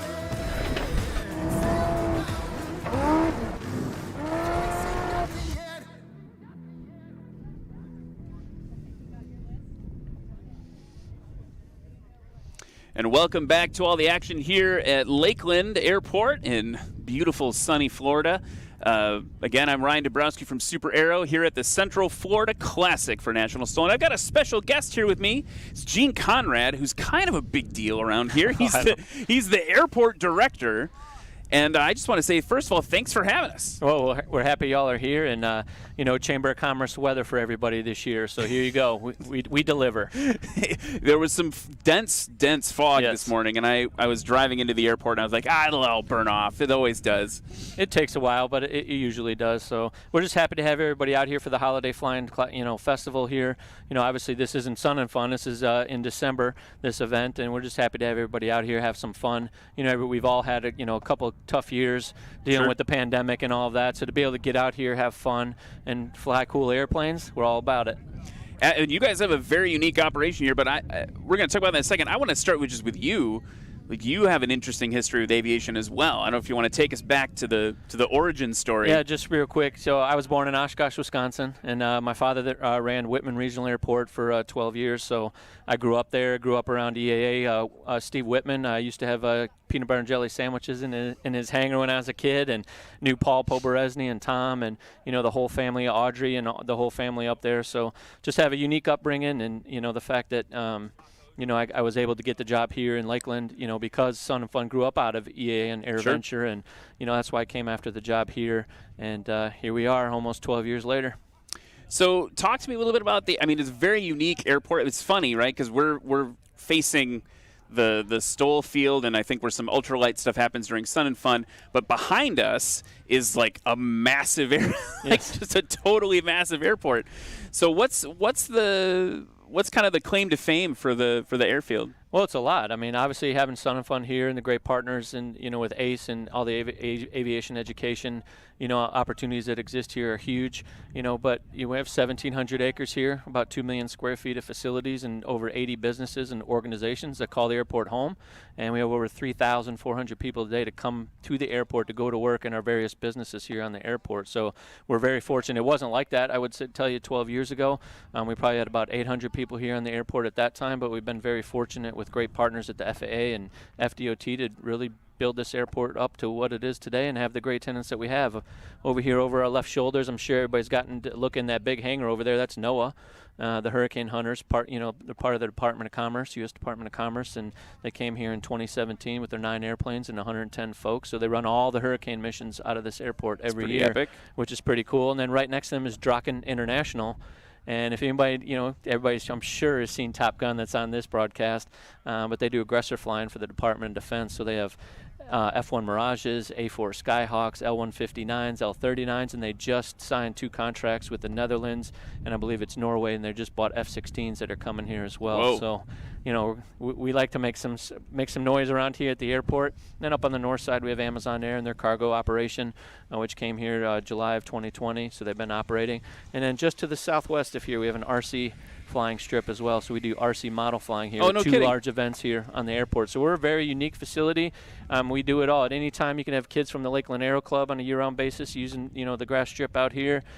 767s flying in, F-16s in the future, biz jets, GA 150, Cessna 150s, you name it, we do it here. So you talked about the amount of people that work here at all the various businesses. I just was doing a little math. That's more people than the town I grew up in Wisconsin. Oh, wow. So that's like a small city's worth of people working here. What's the economic impact on the community of that? Is it? Well, it's about 1.5 billion now. So 12 Whoa. years ago it was about 167 million, and with all the investment we've made and all the tenants we've been fortunate to bring here, it's grown quite a bit. We've invested over close to 500 million in this facility, whether it's again from the FAA and grants from them or FDOT, and then all the private investments. We even have 3 solar farms out in the far west end. I was driving past those this morning. Yeah, and they generate about 300,000 in utility credits for us every year as well. So they're a big revenue generator for the airport. So, and they just go back and forth all day to track the sun, and they don't call and complain. So it's awesome. It's just free money. Yeah. Let's talk about. We talked about at the beginning. Obviously, Sun and Fun's a big part of the culture here, and it's a lot, I'm sure, to accommodate as an airfield. What's in the plans for Sun and Fun? Well, for Sun and Fun, we just went through a master plan update for the airport, and we finished it back in September of 2020, and it took us 2 years to do that. But the big thing for Sun and Fun is they're protected for the next 50 years because all of this open fields, all these open fields on the south side that everybody sees here, we are purposeful in our planning to make sure we're going to protect all of that for the future. Now, granted, when we put in a new parallel runway to 1028, there's going to have to be shifting of facilities, whether it's exhibit buildings or their maintenance facility and things like that, but we're going to spend the next, year or two helping them plan as well to jockey and move those facilities around and really repurpose all of the land that's out here and really turn it into a very, very special event. Everybody loves AirVenture and it's huge and all of that, but our job and our plan is to do something special for this event, so they can be prosperous and have great fly-ins for the next 50 years. So if we talk about that's one part of the airport's future. the Sun and Fun side of things, but if we look at Lakeland's future in general, anything that we should be keeping an eye out for? Again, the big thing is the new parallel runway, because that's going to be a lot of jockeying, a lot of activity, a lot of construction over time. But we'll probably have commercial service, at some point in the future, just because where we sit right between Tampa and Orlando. And I heard you talk about your rental car. Wouldn't it have been so nice to just fly a quick flight in here and just have someone pick you up at the terminal and come over here? Look at that! I know you can see it on the camera. Look at all that food. That's not even for me. My name's not on it. Is that for me? Yeah. Wow! There we go. Looks great. Oh, that looks it's delicious. Now I got to wrap the interview up because I'm hungry. No, so the commercial service would be great. It was actually. Something that the rental car guy said, like, why are you just flying in there? I was like, well, I don't have my own plane yet. Yeah. We got to get that sorted out.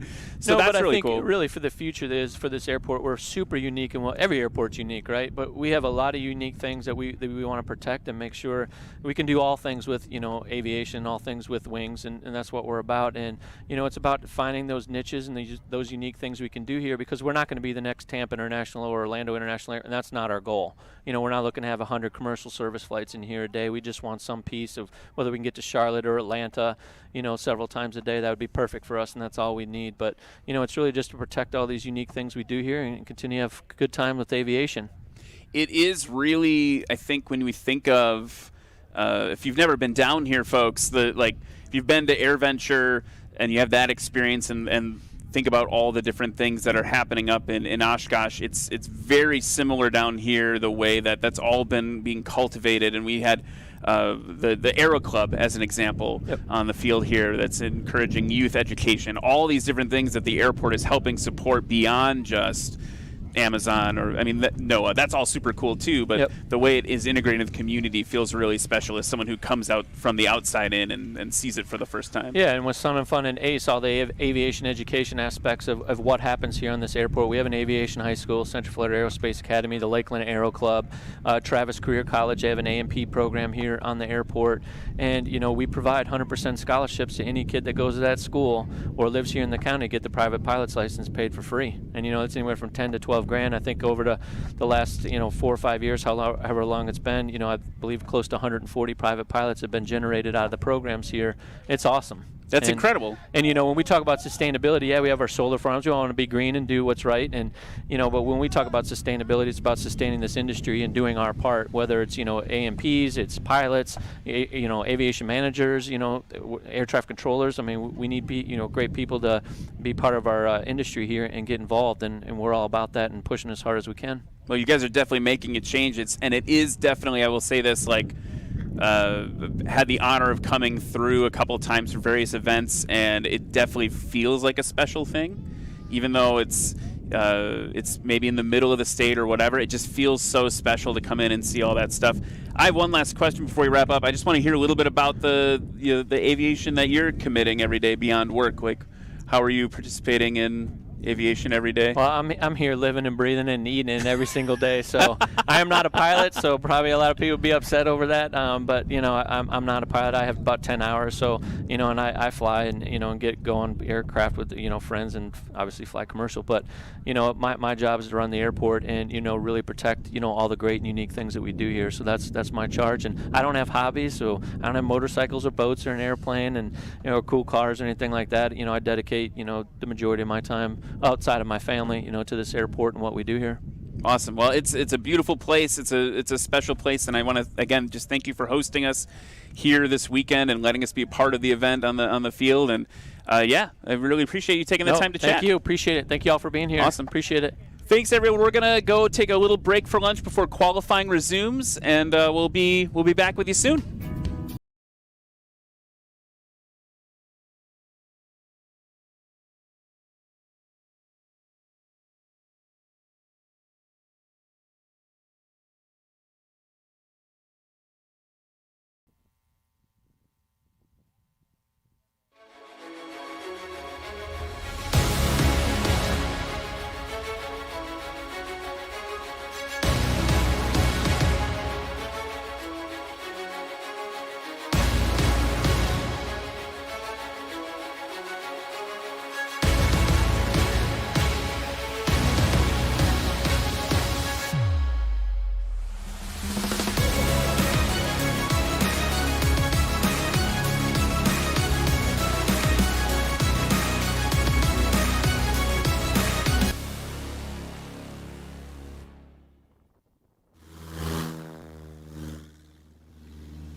When it's time to recover and paint your fabric-covered aircraft, look no further than AirTech Coatings.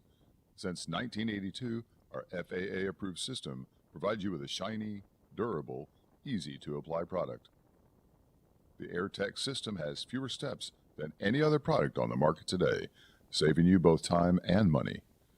While using cutting-edge technology, we offer a wide range of products.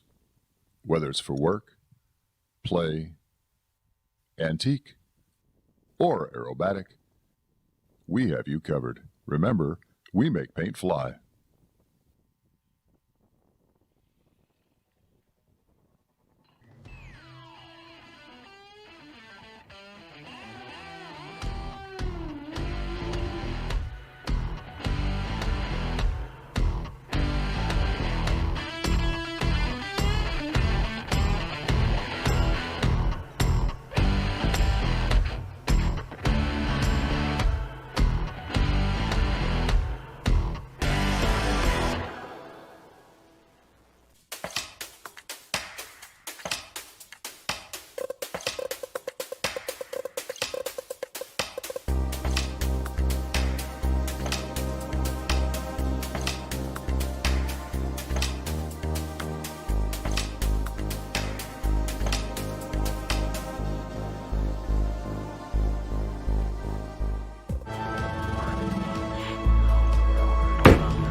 Test, test, test.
I got that right turn. We're good. Let's meet up at the compound group up. At 10-4. Yeah, for sure, dog. Good, little driver. Straight on through.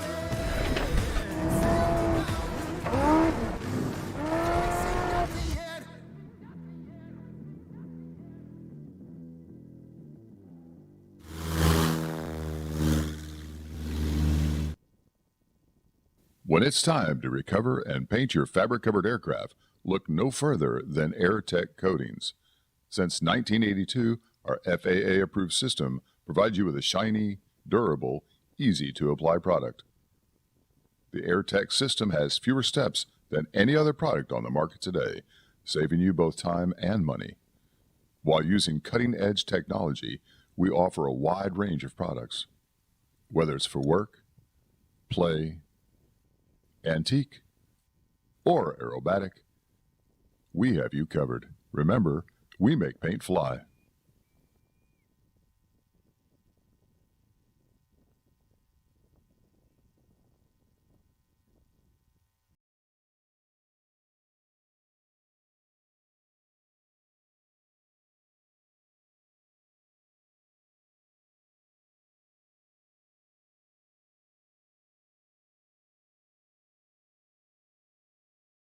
I keep saying it because it is sunny.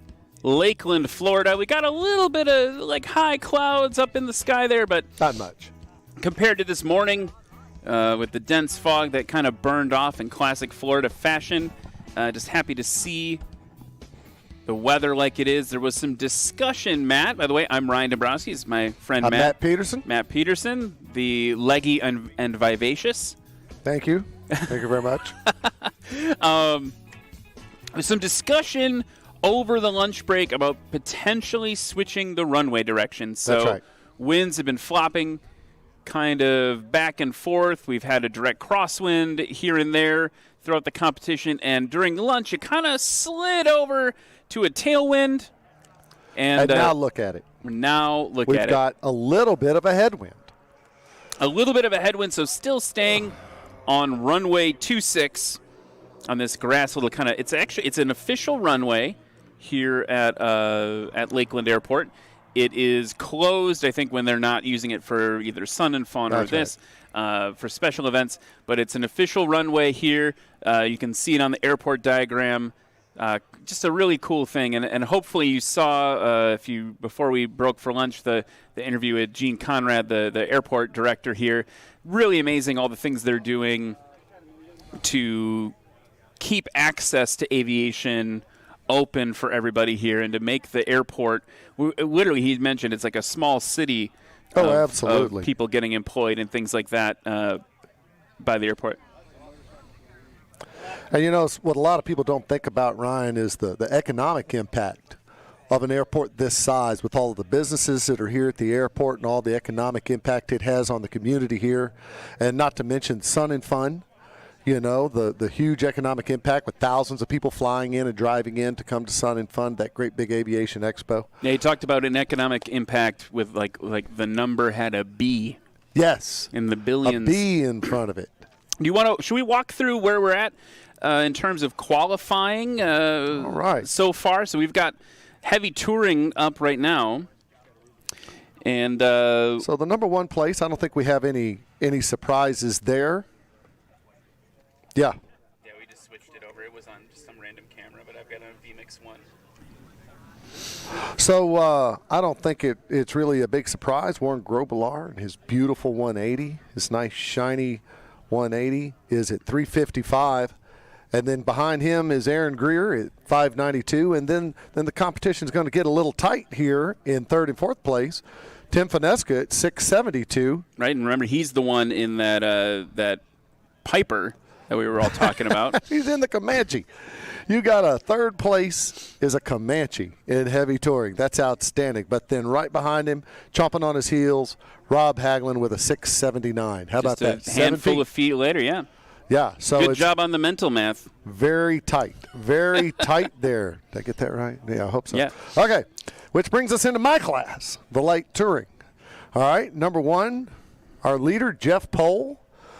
Jeff, of course, who's flown at Valdez and has been trained by C.C. Pocock and is a very good, outstanding pilot in his 170 at a 324. Right behind him, Joel Dobson, our resident F-16 driver at 467 feet. And then you'll notice things kind of start to spread out a little bit with Trevor Otto coming all the way down from Wisconsin with his whole family. Took his whole family in that mall, which really speaks to the mall's carrying capability. Trevor, they're in third place with a 602.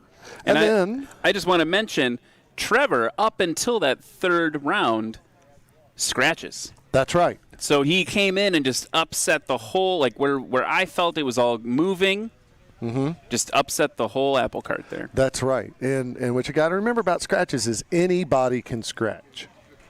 Anybody can scratch.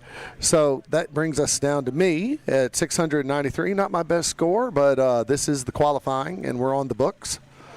Andrew, who is Andrew that? Fife, yeah. Andrew Fife at 732. In the 140. In a 140. And I got to give Andrew credit for this. I was watching him. I'm facing this way in my plane, watching people come in. Andrew is always consistently just a few feet from the line. So he's killing. He's killing today. And Andrew's doing a great job today. And just some really, really good, solid performance there by Andrew Fife. Then we had, of course, the Busch class. And we talked a lot about how that was really just a battle for second place. Austin Clemens, what you'd expect, even in a different, it's a Husky, but not his normal Husky. His normal Husky is down for engine maintenance right now. That's right. Borrowing his uncle's Husky that I heard a little bit more about this. I don't know if you heard this, Matt. Bought it like a week ago or a couple days ago, I don't know, recently in Florida. And the uncle's like, oh, could you go pick that up for me, Austin, and bring it back? And he's like, yes, on one condition. On one condition. I need to get some time in with my my Stoll career here. So that is outstanding. And it's so funny. I was just talking to Austin just now during lunch, that it's so funny that our 18-year-old on site is our Stoll veteran, that he's been to all these competitions, has all this Stoll experience at 18 years old. Well, and you can tell he's 18 because he was eating a corn dog for lunch. Corn dog for lunch. Or an LSU fan. What can we say? Oh. It's a thing. All right, so there goes light touring. So that was Busch class with the Austin in front. Everyone else pretty tightly packed. That's right. Second Everybody through tightly packed behind Austin. Correct. From Ryan down to I think within Colin 100 was second place. Everyone pretty, kind of remarkably tightly packed there. So what's up next in just a little bit is going to be Experimental Busch. Now, Experimental Busch is basically a permutation of the class we just saw, but now we're in the experimental aircraft, so there's a lot more modifications that can be done to an aircraft versus like what you'd call like a standard certificated aircraft. So you're going to see Cub crafters, Carbon Cubs in this one. You're going to see a couple custom Super Cubs, a Zenith 750, Jan Eggenfellner in the Zenith 750. He's a pretty cool Viking aircraft engine in that. So everything from Super Cubs like you saw from the Busch class, but highly modified. Jay Stanford's in his custom. He's got the JS, the Jay Stanford Super Cub, that he's built from the ground up by hand, and then the Cub Crafters plane. So that's going to be really exciting to see because as we kind of work our way through the classes, you start to get into those more helicoptery takeoffs and landings as the airplanes get lighter and some of the restrictions that the and it's not a dig, but the restrictions that like the FAA puts on certain aircraft, right? Like those are freer in the experimental side of aviation. So that's right. So one of the more popular add-ons to experimental aircraft is a horn. That's right. Make it beep. We might hear that. We might hear some that beeping. Might hear some beeping as people come up to the line. I'm gonna quick read a couple. Got a couple messages from our sponsors that we should chat about here while we get ready to go. Man, just looking at that weather on those flags, like we are almost nil wind. We're doing good. We're almost winds calm right now, which is not a Stoll pilot's favorite thing. Let's talk about Aero LEDs. Aero LEDs is an industry leader and pioneer of a new generation of LED lighting technology. Hear a chopper overhead right now. Yeah, so that's cool. Coast Guard. Coast Guard coming overhead. Sorry, Aero LEDs. And we've got formation practices and it's a T6s. T6 is off in the distance, and then the Coast Guard, I don't remember what, it's a Black Hawk, but the Coast Guard version. It's a Seahawk. Seahawk? Jayhawk? No. Well, Seahawk. Seahawk. All right, anyway, let's talk about Aero LEDs. They're an industry leader and pioneer of a new generation of LED lighting technology for aviation, and they've become very popular amongst the Stoll and airshow community worldwide. Many Stoll competitors and airshow performers rely on the versatility and reliability of Aero LEDs for their aircraft. One such team that utilizes Aero LEDs to enhance their performance is the Aeroshell Aerobatic team. Over the past 35 years, they've become one of the most recognizable and well-known air show performance teams in the world, and they rely on Aero LEDs. The other folks we should talk about real quick while we're here is Aero Centers. We'll just get all the Aero things out of the way. Things out. I really think as someone, my channel, my YouTube channel, Super Aero, I just like a lot of preference for Aero people. Aero Centers, so they're here. Aero Centers is a brand new chain of locally managed FBOs backed by nearly 100 years of aviation experience collectively. The Aero Centers brand promises customer centricity and a full-service offering to the aviation community. The customer-focused FBOs will provide a full spectrum of services. That's everything from aircraft fueling, office, hangar rentals, line services, and maintenance support to the entire aviation community. So that's Aero Centers. The first of 3 FBOs. One is Aero Center here in Lakeland, and I believe they are providing the fuel services for our competitors today. So it's great to see them out helping us here at the Central Florida Classic. So, Matt, I wanted to talk to you a little bit about, in this kind of break we have here, I wanted to talk a little bit about what your experience was today. We were talking about the winds. We were talking about the various conditions. You know, what's your read as a competitor right now on what it's like up in the air? So obviously sterile conditions are the best. I mean, if you didn't have any wind whatsoever, look at what the wind's done just now. Now it's switched to a tailwind again. Very, very slight. But a very slight tailwind. So when you're coming in with a crosswind like that and the wind is gusting and you're flying that aircraft right at the edge of stall, and it happened to me on my second run, you're coming in and you hit a gust and the wind just comes out from underneath you, and now you're down. Now you've scratched. You know, I scratched 20 yards to the line. That wasn't me. That wasn't what I was trying to do. I was trying to set up for a good approach.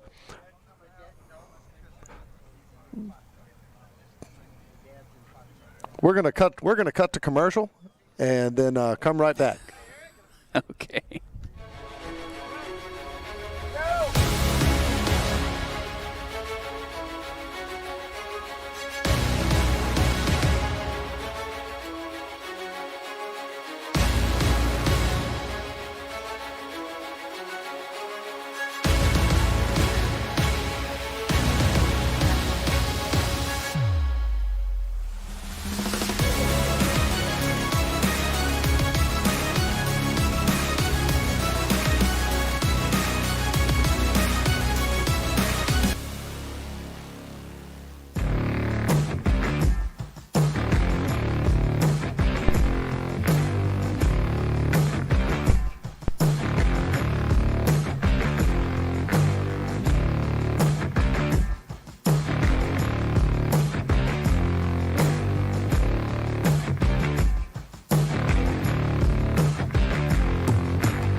Jake is the son, the father is going to be Foxtrot 6.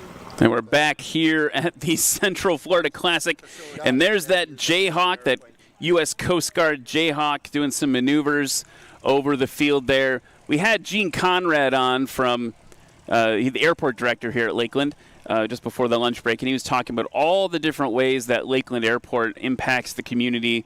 And it's truly a truly diverse cross-section of aviation that's happening here. I mean, we've got this one little piece of the airport here, runway 826, but off behind me is a Coast Guard helicopter getting some practice in. So such a cool thing to see here at Lakeland Airport. And again, we thank them for letting us host.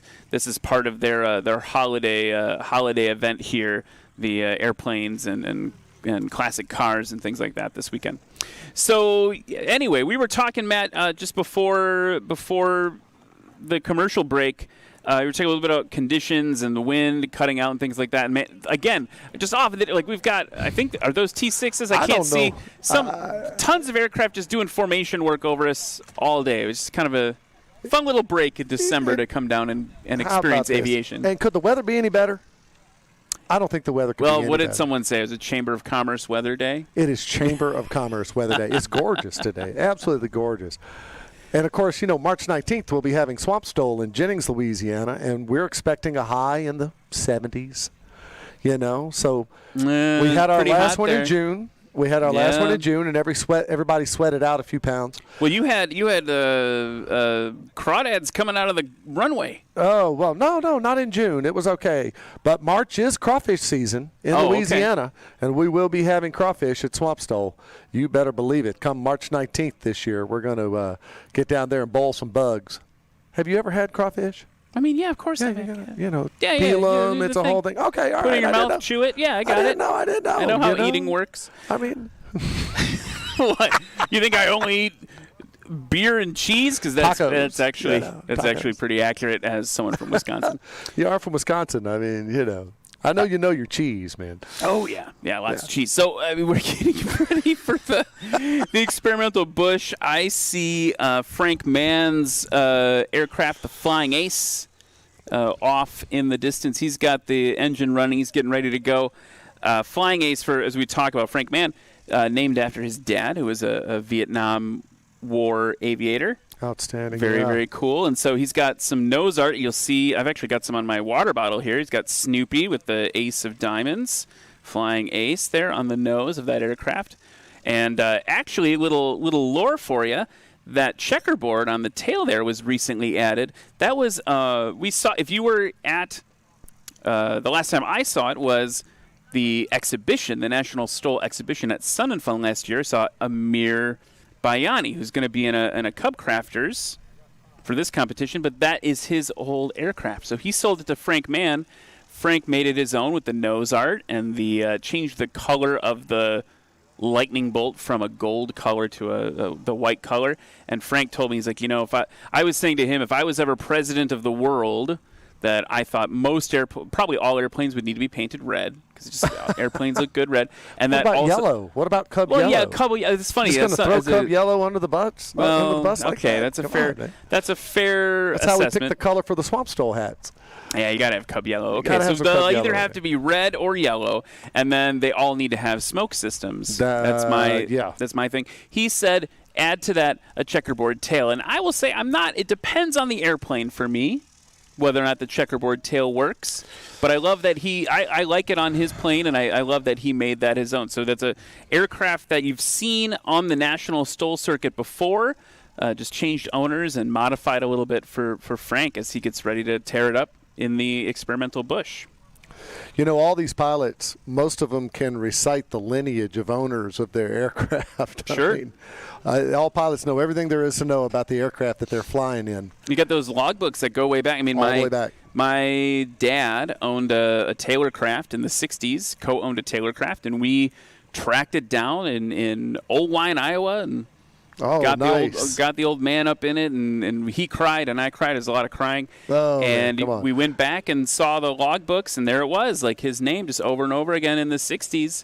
And then when that plane sold, I got a phone call, like 5 or 6 years later. I got a phone call from someone saying, like, hey, your name's all over this logbook. There's the time my dad and I went, EAA wrote an article about it in Sport Aviation. So that magazine was in with the logs and everything. And they called me like, hey, I need to know everything about the airplane. Like, what do you know? And I was like, I don't know much because I'm just a kid.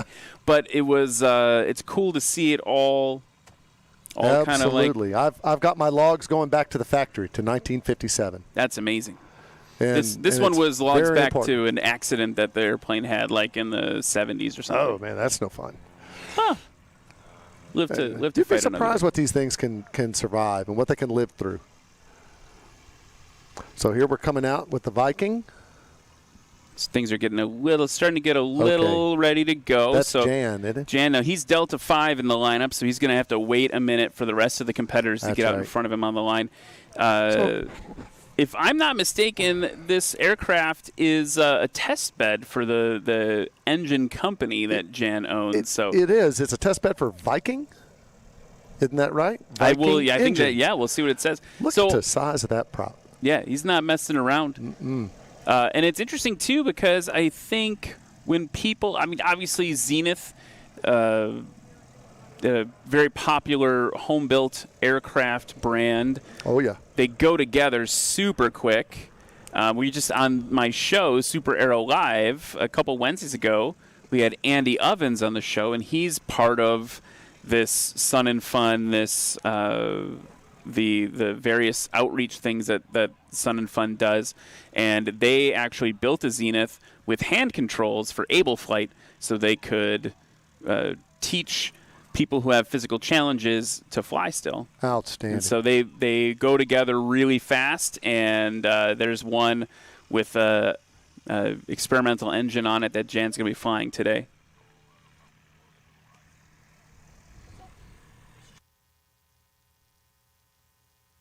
Now, another thing to notice is the unusual front nose gear on that Zenith. Whereas most of these have one oleo strut right there on the front. If you look at Jan's, he's got twins.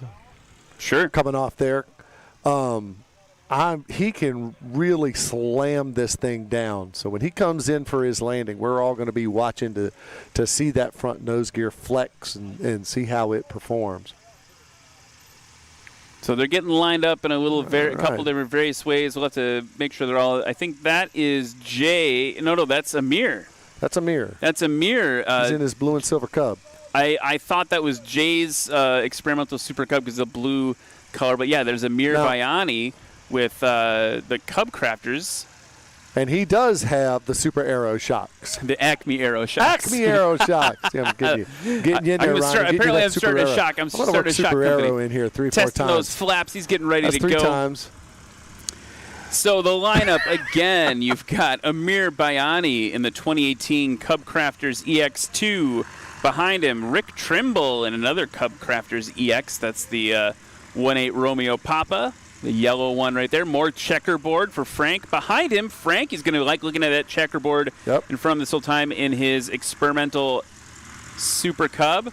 Behind him, we've got Robbie Stanton in the Javron Cub, Super Cub. That's that beautiful kind of teal and white colored one right there. This would be a great time. I mean, do we know what the coatings are on that aircraft? Funny you should mention they are AirTech coatings. AirTech. Let's talk about AirTech coatings real quick before we get started here. Since 1981, AirTech coatings has been revolutionizing aircraft paint utilizing polyurethane technology. AirTech coatings offers the aircraft owner the advantages of inherent toughness and flexibility, fire resistance, chemical resistance, and that polyurethane wet look that we all strive for. We love. Right. That's an infinite choice of colors available, both standard and metallic. AirTech Coatings is going to make your paint fly. So it'll be fun to see that. He just finished that just before Oshkosh, that Cub that he built, and it's beautiful, and it sounds like he's having a lot of fun in it. And you know, the better a plane looks, the better it flies. Everybody knows that. Okay, here comes D1 up to the line. Amir. So Amir Bayani for his first run here. There he goes, tail up. And he's going to bring that tail down. Oh, so between nice. 100 and 125 probably. That's right, 125, 124. It's good. That's a good takeoff. And we're basically winds calm here on runway 26. Which is fine as long as they're not gusting. Rick Trimble. And Rick knows what he's got to be. Oh, there we go. And Rick got him on that one, but only by a few feet. Frank Mann. And here comes Frank. That beautiful experimental Super Cub, the Flying Ace nose art for his dad on the nose. Here he comes. Tail up and down. Let's talk about Robbie. So here's Robbie's airplane with the AirTech coatings. That's right. And I asked Robbie what he was looking to do today, and he said, I'm just looking to have fun. Everybody says that. Everybody says that. That's what I said. I said, you say that Everybody now. says that, but these guys are competitive. Don't ever get it twisted. Come on, Robbie. Tail up. Tail up. And just bring it. Oh, there we go. I'm just looking to have fun and I'm take just off. looking to have fun. What was that, less than 100 or 125? You're always better at spotting it than I am. Yeah, he's just a little over 100. He was looking to have fun. I think he did have fun with that nice short takeoff. Okay. So now here comes that Viking engine on this 750 Super.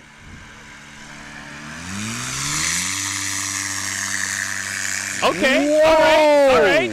Okay. Different technique. Different technique. technique. You notice he didn't get any forward airspeed at all. He just stick in the gut, let the motor work. And that's a lot of horsepower, I'm guessing, in that. That's a lot of horsepower in that Viking motor. Sub 50 feet for sure. Yeah. That is a lot of horsepower. Jay Stanford built that airplane from the ground up. Holy cow, that's less than 100 feet. That's 80. Not messing around there either. That is awesome. That is great. And then we have... Right here at the end, that's going to be D7. So this is Jake Pinder, I believe. Jake Pinder. Now, this is the son.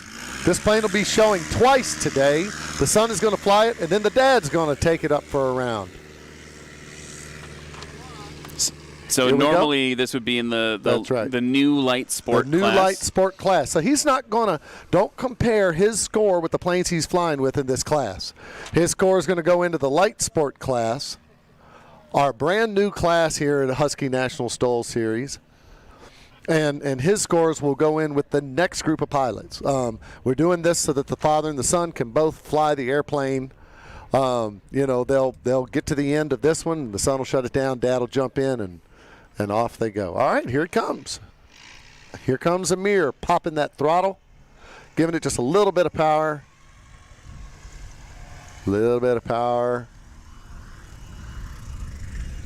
Oh, I don't know. I can't call don't know. The tail was down, but that's nothing. okay. But you're making me pessimistic now. I mean, you said I was optimistic before, so now I'm kind of, I don't know about that. Let's go to the replay here. Here comes the.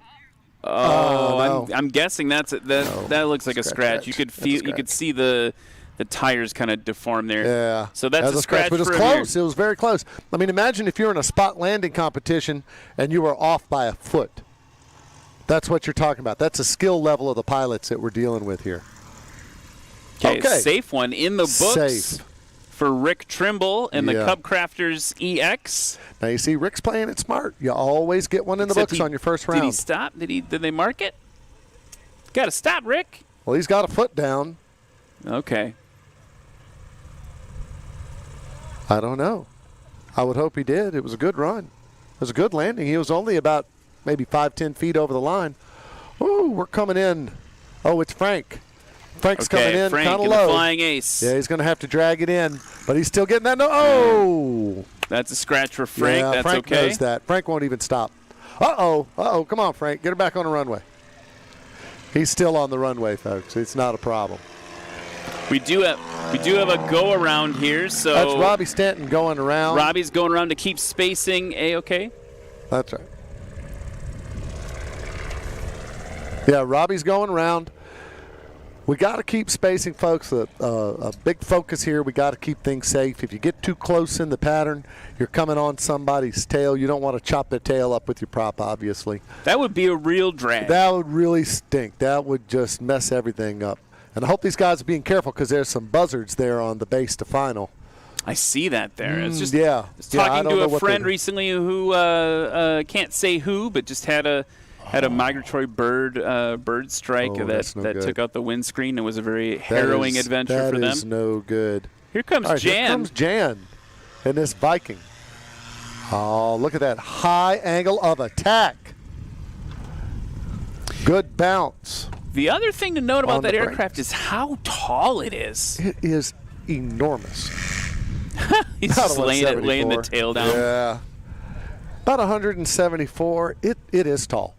It is incredibly tall. And I'm a tall guy, and I'm telling you that's a tall plane. Well, and that gives you, if I'm not mistaken, more access to more angle of attack on takeoff. That's correct. You can also see how the landing gear is forward a little bit, affecting where the plane sits in its center of gravity as it sits on the ground. That's going to help, too. Also a feature of my 1957 172. Okay, here's Jay Stanford. With the Acme Aero shocks. Let's see if he uses them. Absolutely. Keeps that tail up, gets on those brakes. Jay, about 174. Jay is definitely That's one good. to beat. He's That's good. That's such textbook. a good stick. Look at this beautiful cub coming in. Here This comes the Legend sun cub. coming in. Oh, Okay. nope, he's All right. down. He's down. That's a scratch. That's See, all right. that's- This is that's a his big first scratch. run. He's got 2 more runs. Is it? Look at the flags. Okay, so we've gone from a headwind to a tailwind now. We're going to have to make we're in the middle of a class. I seriously don't think we're gonna switch runways in the middle of a class. Here comes Robbie in the Javron Cub that he built. With that beautiful, beautiful paint job. You're right, it does look wet. Look at it, it's just gorgeous. He's got a nice high angle of attack. Now he's about to cut that power and pull in. Textbook. I don't know if I believe I'm just coming to have fun with him. Oh yeah, he was all, we're just coming to have fun, and then he took off in what? Like hardly anything.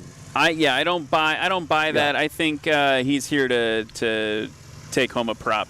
Yeah, and have you seen the props? The No, trophies for they're this amazing. are gorgeous. We need to get one as like a We a should have desk one here on the desk. decoration. Yeah. As a desk decoration. They are absolutely beautiful. Miss Anitra Goddard put that together with MT Props. Big props for MT Props Hey. for making our props. It was awesome. Yeah, they're pretty epic. Pretty epic trophies. So here comes Amir. So I believe Amir has one in the books. He didn't scratch. So Amir's now the competitiveness comes out. Now we get to see, who's who and what's what. Okay. Amir actually does not have one. Amir does not have one. But look how tight we are. We've got Jan in the Zenith, 225. Jay Stanford in the Super Cub, 264. And then our boy Robbie, who said, I'm not here to compete, 342, third place. And Rick Trimble bringing up the rear, currently in 4th place. That leaves us a couple of scratches to fill out the class. That's right. But that's all right. As we saw, anything can change once someone who's scratched gets back on the board. I like the tail art. Yeah, Look at that it's tail funny. art. The That's- checkerboard is hidden inside. In the tail art. That's really, Yeah, and on the that's- wings too. that's There, kinda that's neat. really nice. All right, here comes Amir. Power up, tail up. Now here comes the tail down. Outstanding. Was About that a good 128, bite? 129, yes. Good Look at bite him. of the stole Look at sandwich. him wiggling that tail as he takes off. And now he can start his climb out. So we know the 128, these are 2 like aircraft. Rick Trimble. Oh, get it up. There he goes. A little bit longer. And I But know not much. I know we talked about tailwind, but we're basically back to winds calm right now. Yep. It's what would you call that on the ATIS? Light and variable? Light and variable is very accurate and frustrating. All right, here comes Frank. Frank Mann. Frank Mann, ladies and gentlemen, with aces. Come on, Frank. There he goes. That was very nice. Very nice. Absolutely. Okay, Robbie's back in the right spot in the line after that go-around. Again, go-arounds are just a safety thing. It's something that all pilots are trained on doing. If someone's on the runway or the runway's not clear, the air boss up at the top of this tower here says, hey, Robbie, go around. He just gets out of the way and then goes around for another take. All right, not bad. About 140. The flaps on that, I'm noticing the flaps pretty cool. Yeah. Here's Jan in the Zenith. It's so tall. It is. It's very tall. And he's got a lot of flex in that gear. And that Viking engine, we're about to hear it.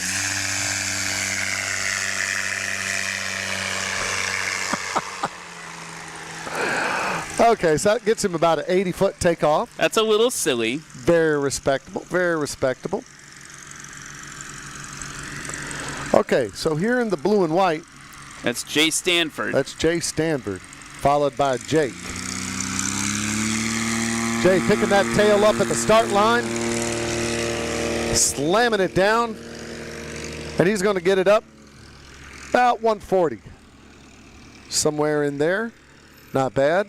Now remember, Jake Pender is not competing in his class right now. He is out of class. Right, so he will be competing 2 classes later, so his scores will be up for light sport. We'll talk about the differences in that in a minute. So this is basically, this is a Legend Cub clone of the venerable J3 Cub. That's right. And No there flaps. He goes. No flaps whatsoever. He doesn't have any. Got to slip it. All you can do is slip it if you have no flaps. You can slip it, but what if you want to use your flaps on takeoff to get just a little bit more tough? Well, I guess it cuts both ways, That's exactly right. just like a knife. Which is, nice. Okay. Here we go. Here comes Amir Bayani go. low and to your left. And actually, I don't know if Okay, you he's heard. I gonna could hear it just a little bit. I heard the stall warning horn. Oh, I don't know. Let's see if we get a replay on that. He's making a stop as if no, he's not making a stop. They Here must we go on the replay here. Let's see what do we got. Yeah, that's a scratch. 2 or 3 feet. But imagine if you were in a spot landing contest and you landed within 2 or 3 feet of the target. That's You pretty win. incredible. You win. You're incredible. And these guys do it every day in competition. Rick with Trimble. everybody watching. Here it comes. Oh, nice. He did come in with a little bit of energy. A little bit hotter on that one. A little bit hotter, and that's going to show in his score. Yeah, that's definitely going to show in his score. I think he's around 220 on that one. Frank Mann in Amir's old airplane. That's right. Here's Frank and Amir's old plane, getting that A nose little up. bit of power, kind of high there, he's ballooning trying- up. That's actually okay. Landed Okay. a little bit long, but with not a lot of energy in the plane. It's going to be long. They're running to catch up to him. It's going to be long. I don't even know if he's yeah, gonna he's stop. not. He's not gonna disgusted. stop. He's like, I don't even want to talk about that one. We'll talk about that at the barbecue tonight. Yeah, he was. Ooh, man, he looks like he's coming in kind of hot. Well, we do have it switched a little bit to a tailwind, barely. I don't know what Barely. the winds aloft are doing. That, of course, is part of it. Now, of course, one of the places. Look That's at long, that. too. Long, too. See, this is what variable does to you. You get all set up. You get your plane set up. You coming in on your approach. You want to run the same approach every single time, and then the wind changes on you, and it gives you another 50 feet. That's the challenge of this, because you're in a completely fluid environment. You're trying to do the same thing every time while everything changes around you. And that's what separates the really good pilots from the great pilots. See, it even looks like Jan is coming in hot in the zenith from here. It See looks a that? little bit harder. He's slowing it down. He's got those slats to help him out. And he's going to get that nose up. Whoa, there we go. Oh! How did you like that? Just a little bit of gas to get it over the line. A little, kind of a lot of bit of gas to get it over the A little bit line. of gas. He had to punch that throttle just to get it over the line, and that's what did it. I don't know if that could have been closer. Wow, maybe 2 or 3 feet, man. 4 feet beyond the line there. Oh, man, that's Wow. amazing. Jan, maybe one of the ones to watch this season. Here comes Robbie. Robbie with No. his Acme Aero shocks. Wow, I'm he is coming wrong. in That really is high. Jay. That is Jay Jay Stanford. Oh, Oh, he scratched on that one. But his approach was great. I think there was a moment you could see there where he was like, I think maybe, and I'm just going to leave it alone. Yeah. Because it seemed Yeah. like it was Do I- going to go the right way. Do I put a little power in? What do I in? No. And you see, for a competitor, that's very frustrating because you want to do the same thing every time and end up with the same result. But this is wind. This is air. This is why they're pilots. Here's the Give it a Cub. little gas. Give it a little gas. I don't think know. That's a scratch there as I think well. Pender may have scratched on his second one. Now, see, that puts an enormous amount of pressure on him because you only get 3 runs. He scratched 2 out of 3 of the runs. Yeah. Yeah. He scratched That's a 2 out of scratch 3 of there. the runs now. And so now when he goes to take off, he's got the pressure now. And he's running out of his class. So, everybody else is landing in 200. And he's not going to be able to do that. In I mean, this that Cub. might be an advantage. Because you're not worried about everybody else. Right? It might be. You don't know what anyone else is doing. Yeah. Get out of your head. Well, I can tell you as the first person in Bravo, when you're sitting there watching and you're watching people come in, you know what everybody's got. You know, we know what everybody's got. Oh, Frank, did you see that? Frank was just signaling us thumbs down. He was bummed. Oh, yeah, he's bummed about that He's scrap. bummed out about that. I was like, hey, like fist bumps, man, good job. And he just thumbs down. He was like not happy Come with on, that. Robbie. You got Robbie? this, brother. Robbie's not even You got waving. it. They're Everyone's mad. Look at them. They're mad. They're all mad. Well, that Maybe happens. Jan will fist bump us here. Do the old Elliott Seguin fist All bump. right, Jan. He barely got it over. No, That was he's good. okay. We got a wave. Okay, That we got was a little good. bit of wave from Jan there. Look at where his throttle is. You see how it's got a cable coming all the way up to the post of the door? Sure. Well, I mean, if you get a chance to peek in there later, the panel is not what you think is standard either. Really? It's got what they call the unpanel. An unpanel. So there's no, it's more visibility. Okay. It kind of carves away more visibility, and then there's a movable mount that holds your instruments in the center. There goes Amir Bayani. All right, coming up. About 126 for Amir Bayani. Now That was Amir, good. That was an excellent takeoff. He took off with. double DQ That's right. for Amir. So he's really, Uh-oh. pressure's on for Amir. He's going to double Dairy Queens. Ooh, he's going to be So- mad if he triples. Rick Trimble, best score so far, 377. Looking good. Nice. Very good. So his best takeoff was his first round was 121. The second takeoff or second pairing was actually a better score because he had a shorter landing. Here's Frank Mann. So he was a little bummed out when he taxied by. He was. So he's double DQing it too. That's probably why he's feeling it. He's feeling that pressure right now. Well, when you see him land, when you see him come back around, don't be surprised if he lands a little long.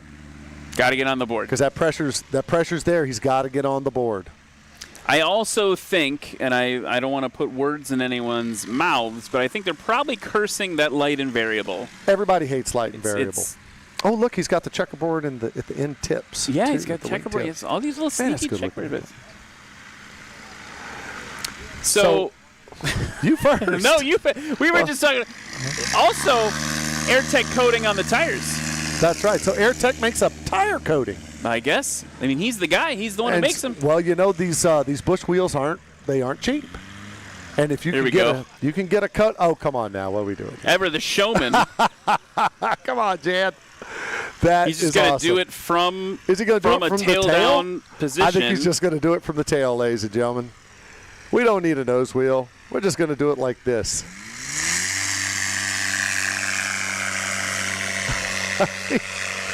He drug the tail the entire time. Gonna I don't put that know one if on that helped Instagram him, later. actually. Well, look at his scores. 225, 262 was the second round. So it's kind of another game for second.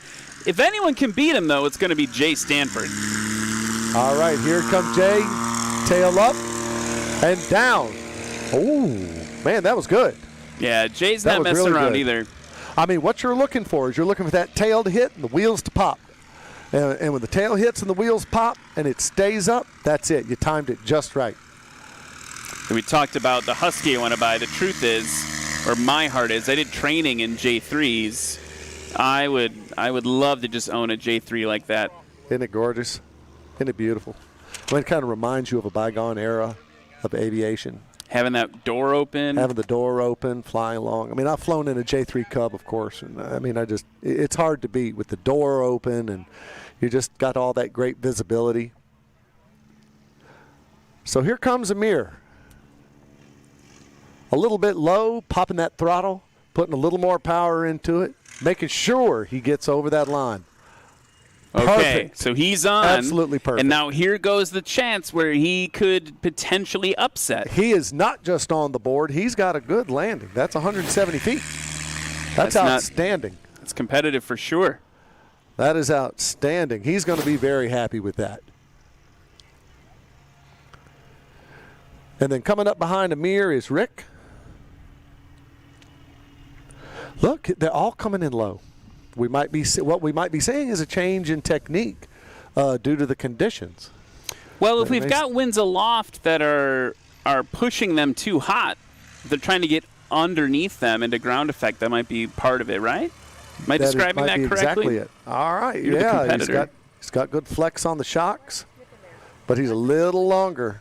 He's a little longer than Amir on that one. Now, when a plane turns sideways on the runway like that, the forward main gear is where they land from. So there won't be any advantage to that. Now here comes Frank. Here comes Frank and Aces. Well, he's low too. See, he's coming in, dragging it in on the prop. Get it up, Frank, Frank, Frank. Oh, triple DQ for Frank. Triple DQ for Frank. He is not going to be happy about that. Well, I hate to see that. And you know, when you're coming in low like that, there's not much there. I came in low on my second pass, and the wind disappeared, bounced 20 yards before. You cannot trust this wind today. It is untrustworthy. So here's Robbie Stanton, currently third place, 342 feet. And here he comes. He's looking pretty good. That's a scratch DQ. for Robbie. That's a scratch. And now remember, I was talking a little bit before about who could. So Jan's up next in the Zenith. Oh, Jan? Jan? You know, Jan? he's I've pretty been saying his particular name about- wrong the whole time? Oh, well. All right. Correction. Thanks. We are corrected. Jan. Jan. Jan, I apologize. Jan Eggenfeliner. Well, now you're probably going too far with it. Eggenfeliner. Jan coming in. Jan, I apologize. We got your name wrong, but doesn't matter because you're in first place, so it doesn't matter what the announcers say. He is totally coming, and he's coming in higher than everybody else. Adding that power. Angle of attack. Oh, it's going to be a lot more speed. Look what he did now. He is the only person who can upset him right now. That's right. He is. Yeah, he is done. Other than the fact that we've been mispronouncing his name the entire time. I think he'll probably only care a little bit. Well, so when you're in first place, you know, The only person who can upset Jan is Jay Stanford. He's the closest. There is about, 40 feet, 39 feet between them. So Jay can do it. It's feasible I've seen him do it. That Jay could upset Jan here. But when he did it, conditions were better than they are right now. Jay He's talks a nice lot and about high. translating that momentum down into the ground. See if he can do it. He did pretty good. His Acme Aero shocks playing out just like they should. About 170. I don't think it's going to be enough, Ryan. I don't think he's got him. I think Jan has got it for this class today. And then, of All right, course, here comes Prindle. Here comes the younger Prindle, Jake. Maybe we should get Jake's name wrong to make Jan feel better. We could call him Jacques. Jacques. Oh, there he goes. Now, see, he landed a little long, but he got one in the books. Got one in the books. Good safe That's landing important. in the J3 clone, the Legend Cub clone there. And so and I that believe that completes. This is going to complete Okay, that let's class. talk about where And we're our at. scores are coming Jan up. Eggenfellner with 225. Jay Stanford nipping at his heels, 264. Amir Bayani in third place with 300. Rick Trimble, 332. And Robbie Stanton, 342. So he did drop. As people started getting on the That's board, correct. they upset that a little bit. And it would be kind of fascinating to see if you could put it all on an Excel spreadsheet, I guess, to watch pilot scores as they got lower and lower and lower. So as we get ready to go, and I'm hearing that there's some changes here. There's no Echo 2. We have a special guest that we're going to introduce just after we go to commercial. He's standing right behind me, though. Good afternoon.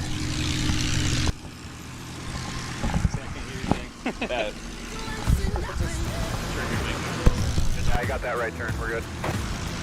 You know this guy? Meet up at the Countdown Group Up. That's 10-4. Yes, sir. Killer show. A lot of fun. Return, dog. Good little driver. That's the best guy. Hey, we got a couple of paramotors at my airport in Jackson. In Jackson? They come out. Yeah, I don't know if they're y'all's. They're probably students of ours, very likely. And they come out and fly every now and again. And what they like to do in Louisiana, we have these low ribbons. They get down and they fly down the ribbons. Oh, it's awesome. They'll land on a beach.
And welcome back, everybody, to what's rounding out to be a very exciting day here at the Central Florida Classic. I was remarking about the weather conditions today have been dramatically changing as we advance through the classes. And before we get started on this next class here, our light experimental class, I got to introduce a friend of mine, Eric. So good to see you. Great to be here, my friend. Honestly, being out here on a day like this with the perfect weather, obviously we're dealing with some swirling thermals. We're dealing with winds that are shifting and changing, making things challenging for the pilots, but even more entertaining for us here on the ground going, wow, they're putting it down even with a tailwind, even with everything that the Earth can throw at them right now. Yeah, I mean, you just dug right in there, but we got to give you a little bit. I got to tee up who you Paradigm Aerobatic, Paramotor Team, also Aviator PPG. You're coming to hang out tomorrow? Yeah, we're actually to fly a demo during the lunch hour here tomorrow, and we're flying in the air show tonight, and always excited to share our favorite form of aviation with everyone else here who gets to see normal airplanes and then also with those weird floppy wing things. Floppy wing things, I love it. So, Eric, you're not only a paramotor pilot, you fly all the things. I do. I try to own the hashtag fly all the things, whether it's fixed wing, flex wing, rotor wing. I try to fly it all. In fact, I've got a Kit Fox that should be done in time for Sun and Fun, so I might be out here competing. You got a Kit Fox too you're working on? I do, yeah. Okay. You do literally fly all the things. So you can speak, because I wanted to make sure you get some credibility here. Like, obviously, a little bit easier to put a paramotor down on the line. Well, my goal is to stop not just on the line, but I'm going to put my foot sideways so it's only on the line. That's going to be the goal for tomorrow. Okay. So I just wanted to establish, you also understand what the pilots are going through today with the light and variable. It was a tailwind during the last class. Now we're moving back more to, it's basically negligible, right? But just heard in areas that the airplanes are going to be released. Again, this is the light experimental class. So light experimental, Eric, in case you didn't know, this is up to a gross weight of 1320. So we're getting lighter and lighter as we go throughout the day. And I think it's important for the viewers at home to recognize that these lighter airplanes are much more affected by the winds. There's so much less weight to be pushed around, so they don't stay in the same place like a 185 might. These guys are going to be fighting every step of the way. So first off the line there was Jim Crane in the Carbon Cub. Next up, Christian Griwan in that Super Stol.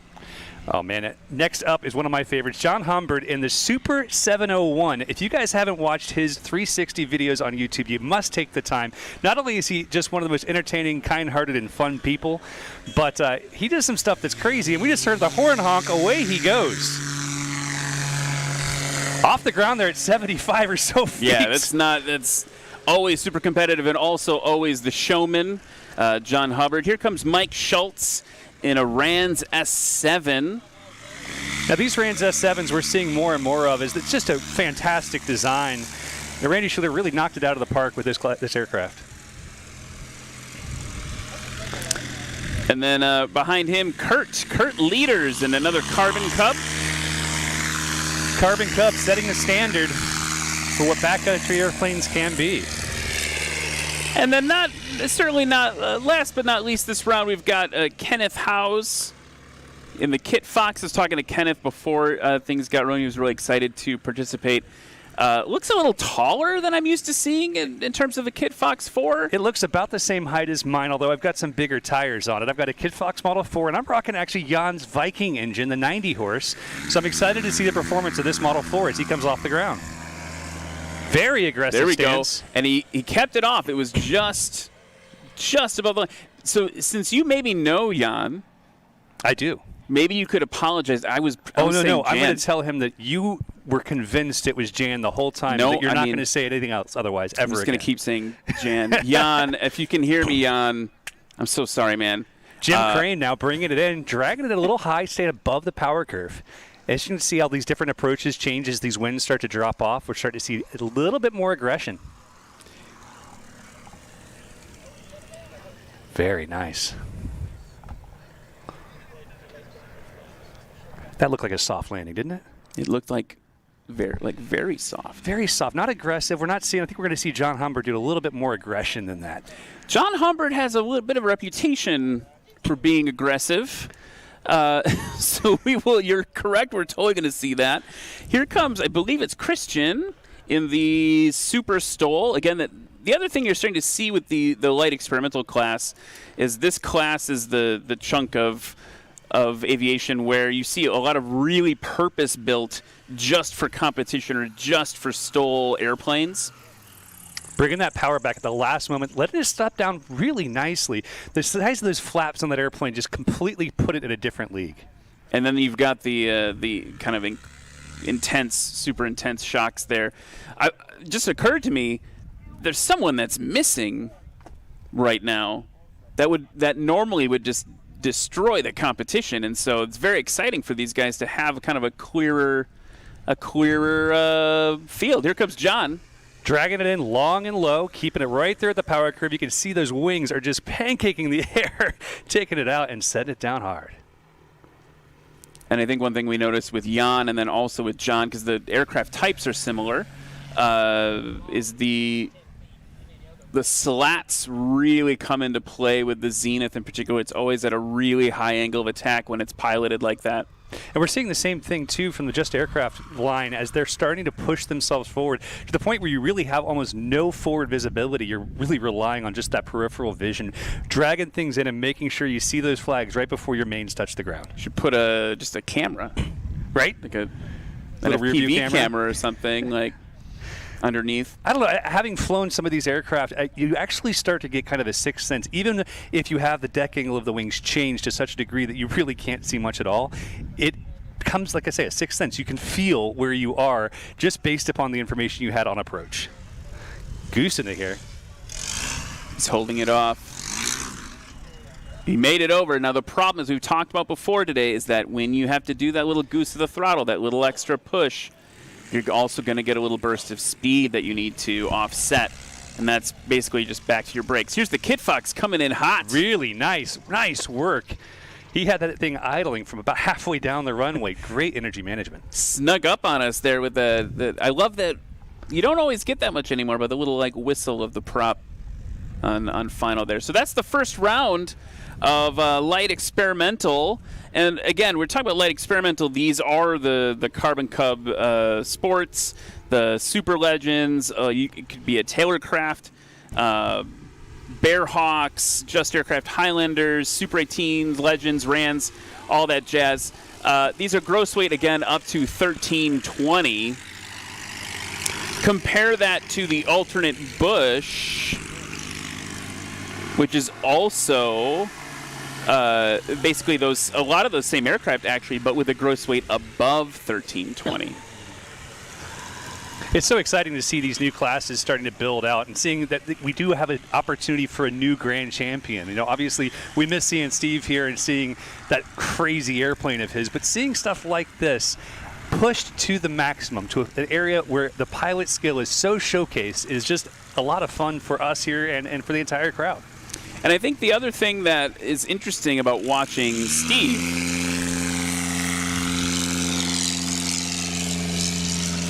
Bad engine.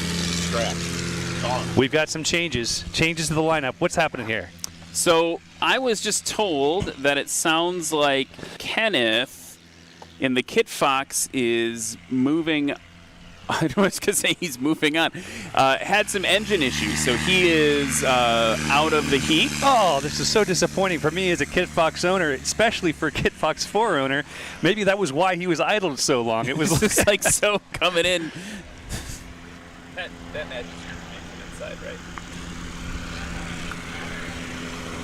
That Kenneth Howes is out. And do you have any other information? We just got confirmation from the tower. Kenneth is indeed out. We don't have more information that it may be an engine issue, but hopefully we'll be able to see him return throughout the weekend to take his crack at this title. And we'll see. He was on the board, I think. He's on the board, so he could still take qualifying.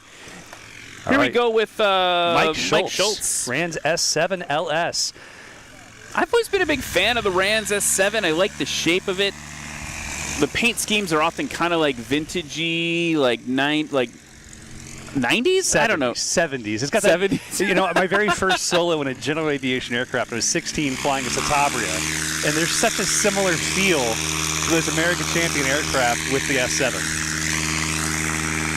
Okay, Kurt Leaders. Flying that beautiful Carbon Cub off the ground at just under 150 feet from my eyeballs, but I'm not on the field. So our sheet here says, I didn't catch the end number, that Kurt Leaders is in a yellow Cub.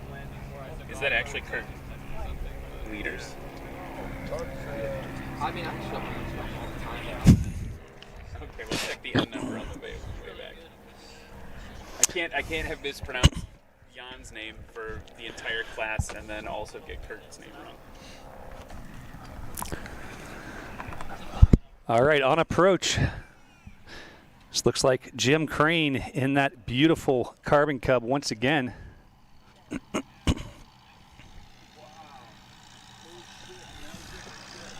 it's like I think the colors are just wrong on that. 287.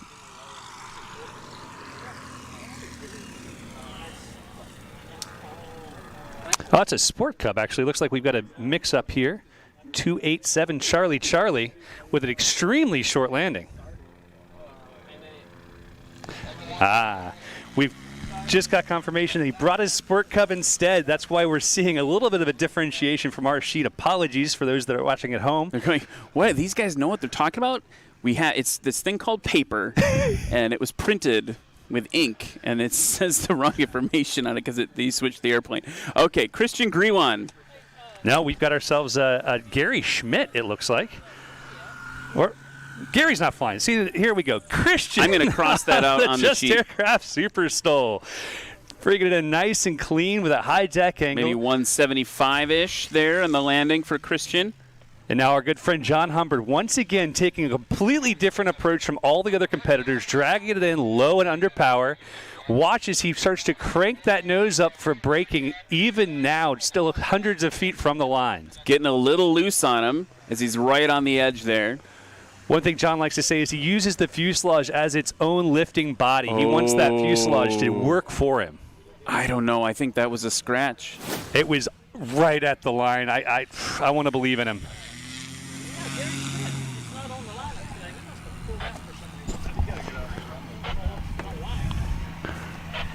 Oh, they're calling it a scratch. What a disappointment for John. He really worked for that one. Mike Schultz. Totally safe and a conservative landing there from Mike. Getting heavy on the brakes. Going to rejoin the flight and fly one more time. All right, we just got some new words. Echo 7, which is our Kit Fox 4 from Kenneth House, is going to rejoin us. Super excited to see what he can do. He had a really nice landing on his first run. Looks like things have been fixed. And Ryan, are you excited to watch this happen? I'm excited to watch that go. I mean, I've always been a fan of the Kit Fox. And meeting Kenneth before the competition today. All right, I just have to say, I could hear his stall horn from here. Okay, and that is Kurt Leaders, 7-2 Whiskey Kilo. And you know that's going to be good, right? That's what everyone wants. They want to hear that stall horn going off right as they get to the ground there. And it's fun for us, as Eric mentioned, to have to be able to hear that through our broadcast headset. Yeah. That's how quiet things are there. Okay, everyone's getting ready to go for the third round. I'm going to talk a little bit about one of our sponsors as we get a minute to chat here. Let's talk about American Legend Aircraft. You saw the American Legend AL3, the J3 homage that they have. American Legend Aircraft is building the most innovative and advanced Cubs today. If there's any notion in your mind that flying these airplanes is a sensation both beautiful and profound, you owe it to yourself to try one on. There's only one true original. Realize your dreams with an American Legend aircraft. Also, oftentimes in the National STOL circuit, you'll see American Legend bring out the MOAC, which is the mother of all Cubs. And they have one that has gun racks on it. And I think those gun racks slow the plane down by a couple feet towards the end of the rollout there. Well, I think you have to do what you have to do. You got to arm yourself with the right tools. I mean, this is America. We're not getting political, guys. Once again, a major thanks to American Champion Aircraft, who've been a great supporter of everything we're doing here and encouraging each and every one of you to look at pursuing your dreams of flight. Okay, third round, Jim Crane. In the Sport Cub, not the Carbon Cub. Looks like a nice quick takeoff for him. Dropping that wing down a little bit. And now watch the flags. It's weird. Yeah, we've got a little bit of a left crosswind, it looks like. At the end of the runway, but on this side it's right. So you really have to kind of pick the side that looks better to you. And it's so calm right now, and there goes Christian right now in the Super Stole. So calm right now, you're not seeing the competitors do what they're doing earlier, where they're picking a side and trying to angle into the crosswind to get a little extra goose of lift. Here's John in the Super 701. I'm going to call him Beeps. Beep, beep. There's that little tail tap. There we go. Tail tap, and he noses it back over. I've seen John flying this off camera, where he's actually putting it through its paces. And what we're seeing today is probably about 40% of the climb rate that we would normally see of him flying at home. It's absolutely sensational what these aircraft are capable of. Here's our friend in the Rands, Mike Schultz. Getting a little loose there, but off by the 200 mark or so.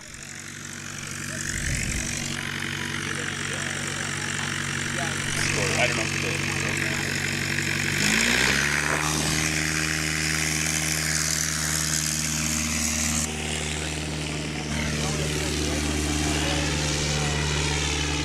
With the Kit Fox now making its way to the runway, we're going to get to see those flaperons in use, and we'll see if he's deciding to set them before a roll or after. Always an interesting question to see if they're looking for more drag with that handoff to lift early on, or if they're trying to translate it into the takeoff sequence. Speaking of the Kit Fox, his first run, you and I were right. An excellent first run of 324 combined. That puts him in third place. Third place, fantastic. Right now we've got our red and checker John Humbert at 234 and 240 for Leaders. Fantastic. Kurt Leaders coming in second place right now. And then the Kit Fox with Kenneth Howes, 324. Christian Griwan in the Super Stole, 394. And what's great about this, again, you can see they're all so tightly packed. It's just one good landing away from an upset. Ooh, it looks a little short. See, I jinxed that for him, probably. Man, that's the challenge of being an announcer, right? You have the opportunity to change fate at every turn. Put the thought out into the airwaves. Here we go on the replay. Yeah. Just a little too soon. That's all right, though. We're going to follow that up back with Christian Griwan in that beautiful Just Aircraft Super Stole. He's taking a little bit of a different approach than we're seeing from guys like John Humbert. He's dragging it in, but he's keeping that nose a bit higher and maintaining a little more altitude until he makes it within about the 500-foot mark of that line. Let's see how he utilizes power now to make sure he can keep it aloft. Tail's on the ground, and it's a scratch. Well, at valiant effort. I was hoping he was going to be able to just hold the tail on the ground the whole way, because that would still count. But no go there. And I think one of the challenges with the Super Stole, or the urge, is to get that high angle attack. You got those slats doing that for you. And then to try to translate, again, we talked about this with Jay Stanford too, as much of the forces on your aircraft down instead of forward into the ground. Absolutely. Once again, we have John, tried and true. He's hugging that left side of the runway, working his way in, trying to make a crosswind work for him. He's got it. And on those brakes hard. Doesn't have to worry about his nose or the prop. So that's what I wanted to ask you, what your perception. This is a debate among the competitors, is whether or not the nose wheel aircraft have an advantage for this specific type of competition, because they can maybe get a little more braking energy. I think it's obviously it's a debate, right? And so to play both sides of it, you've got aircraft like a 182 that doesn't allow for the deck angle, for the angle of attack that something like a 701 does. Having that massively lifted tail definitely gives distinct advantage to that over another nose wheel airplane. But as a devout tail wheel lover, I have to say that while, yes, you do run the risk, properly managed, the energy can be directed in a way that you can stop just as short with any tailwheel airplane. And we can hear the growl of Kurt's aircraft here. He's got the stall horn just blaring already. Oh, man, that's going to be too close to call for me. That was amazing, that super low approach the whole time. That wouldn't have been a scratch. That would have been something to see. 100%. That's one of those situations where you leave it all hang out and hope that you don't make even the smallest mistake. And finally, we've got Kenneth House coming back in the Kit Fox, trying a more stabilized approach than we've seen from a lot of the others. You don't see any crazy deck angle. You don't see any crazy maneuvering. Just nice, smooth, and controlled. Bit of a right crosswind. It looks good to me.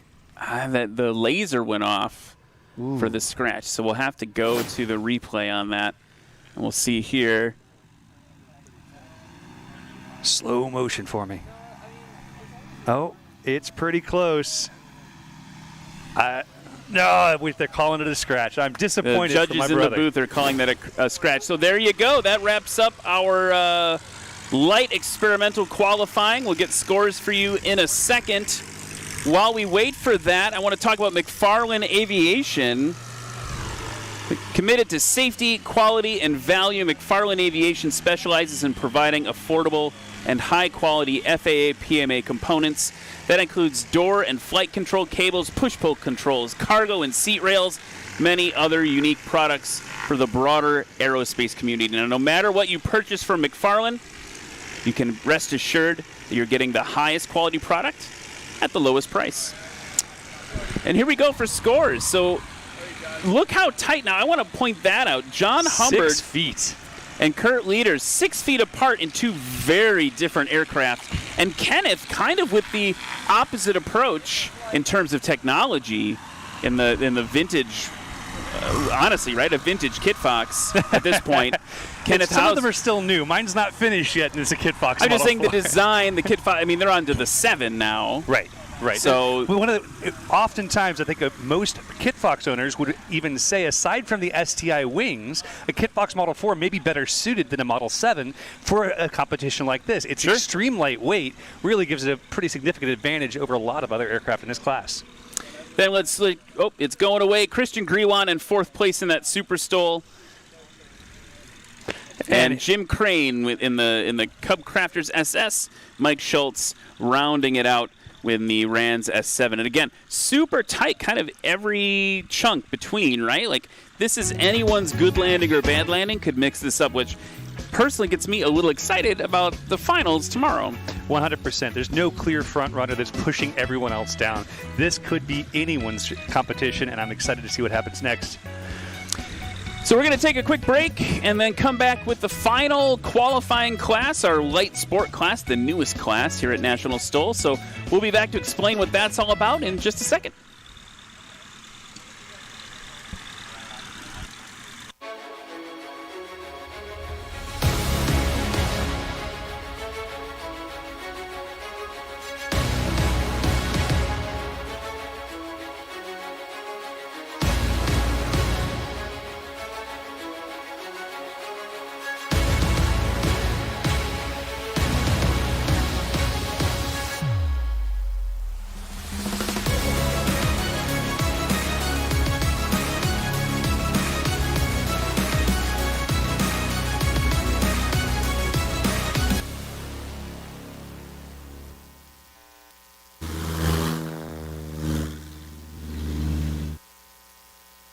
When it's time to recover and paint your fabric-covered aircraft, look no further than AirTech Coatings.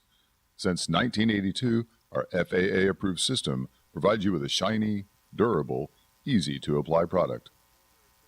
The AirTech system has fewer steps than any other product on the market today, saving you both time and money.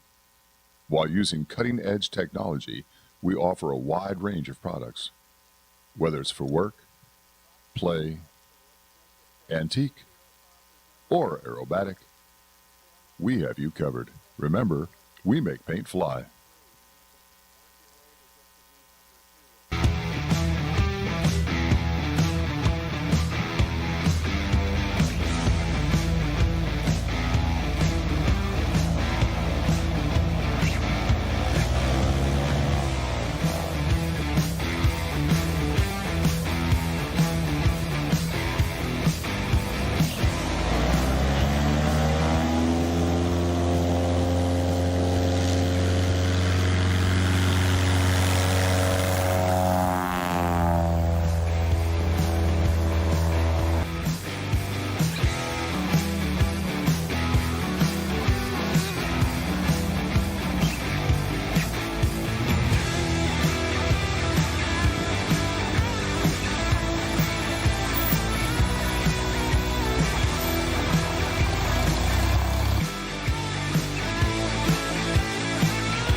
And ladies and gentlemen, we are back, and we're back for something new, back for something that's been needing to happen, especially we're seeing more and more high performers blowing the doors off the competition in a way that I think is incredibly important for this sport, but that makes it kind of challenging if you're, one of these run what you brung beginners or just really impassioned about lower priced aircraft. Absolutely. So basically, to expand on what you're saying, we have a new class. That's the class we're about to do right now, light sport. This is aircraft with 108 horsepower or less and no flaps. And the reason that's important, and the reason what you're talking about, Eric, is that in the light experimental class we just saw last year in National STOL, these same aircraft, these Piper Cubs, I see a lot of Piper Cubs, actually. So all of these Piper Cubs would be competing against people like John Humbert, people like Steve Henry, who have just 300 horsepower or more, depending on as we see the sport continue to grow. So in the interest of fairness, in the interest of giving folks a level playing field, this new class of these lower performing aircraft has been born. Very excited to see it. Obviously, you're still very light. Still, what you would still think about in terms of STOL, in terms of like a J3, especially in its day in the 40s when I've been flying a J3 and had other aircraft comment on CTAF, whoa, you landed that thing pretty short, right? Because it's small. It's a different approach to STOL flying. Well, it's not only a different approach, but I think that the heart of what keeps us all coming back out here is competition. And when you have a class that's now created to allow competition to happen in a whole different way, because we're going to see different challenges here, right? We're not going to see takeoffs in the 25 to 50 foot range. We're going to see guys who are pushing older aircraft or aircraft that have been made new based on older designs in a whole different element. And there's a really unique opportunity here for some of our high school students that we see back here, like Cole Harris and his PA-18 that was built right here at the end of this runway by a bunch of high school kids to show off not just their building and maintenance skills, but also their piloting skills. And Daryl Hickman's already off. Like, these aren't any, you're not going to see like 400-foot takeoffs or anything. That's Daryl Hickman in the Legend AL3. And then coming up here, we've got Nicholas Poucher. This is another airplane I believe was built right here on the airport. And he's got that tail up really early. We'll see if he translates it in for lift right about the 125-foot mark. Yeah, not messing around. So that was a Patriot PA-18, so kind of a modern interpretation of the Super Cub, but no flaps and slightly lower horsepower. Excited to see this. We've got a Warbird hanging out with us today, Jeff Stanford, in a 1942 Taylorcraft L2. I would love to know how many of these are left flying, because the L2 in particular, these Taylorcraft L2s were not an airplane that was as commonly seen. It's not as ubiquitous as an L4 or an L3.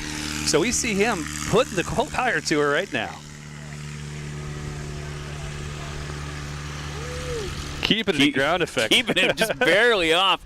L2, obviously the observation liaison aircraft, World War II. Big glass in the back. Next time you see it come around, folks, look at the observation deck on the back half of the aircraft. One of the interesting things about the L2 as well is that they were actually oftentimes used for misinformation campaigns. They would drop pamphlets to the enemy to spread misinformation. Kind of a unique tool in the Armed Forces repertoire. We were talking about paper before. True. It's like paper. All right, so there went Cole Harris in another Patriot, another aircraft I think that was built and born here at Lakeland. They're saying at the tower that we didn't get that quite right, but we'll find out more information. We've got some of the students here. We'll chat with them, because one of the things that Son of Fun has done is they've developed this incredible community around an aviation-themed high school. And we just watched Henry Pender come off the ground in a jiffy in a 2008 Legend. But on approach, you've got Daryl Hickman making that very first round with some beautiful lights on the wings. That's one thing you don't see on like a traditional J3. You don't see a lot of wig-wag lights. No, those are some extensive ones. I need those for my airplanes.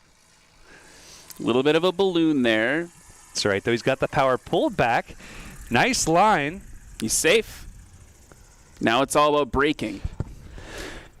And I'm guessing these Legend Cub versions of the J3 model have toe brakes instead of heel brakes. Oh gosh, I hope so.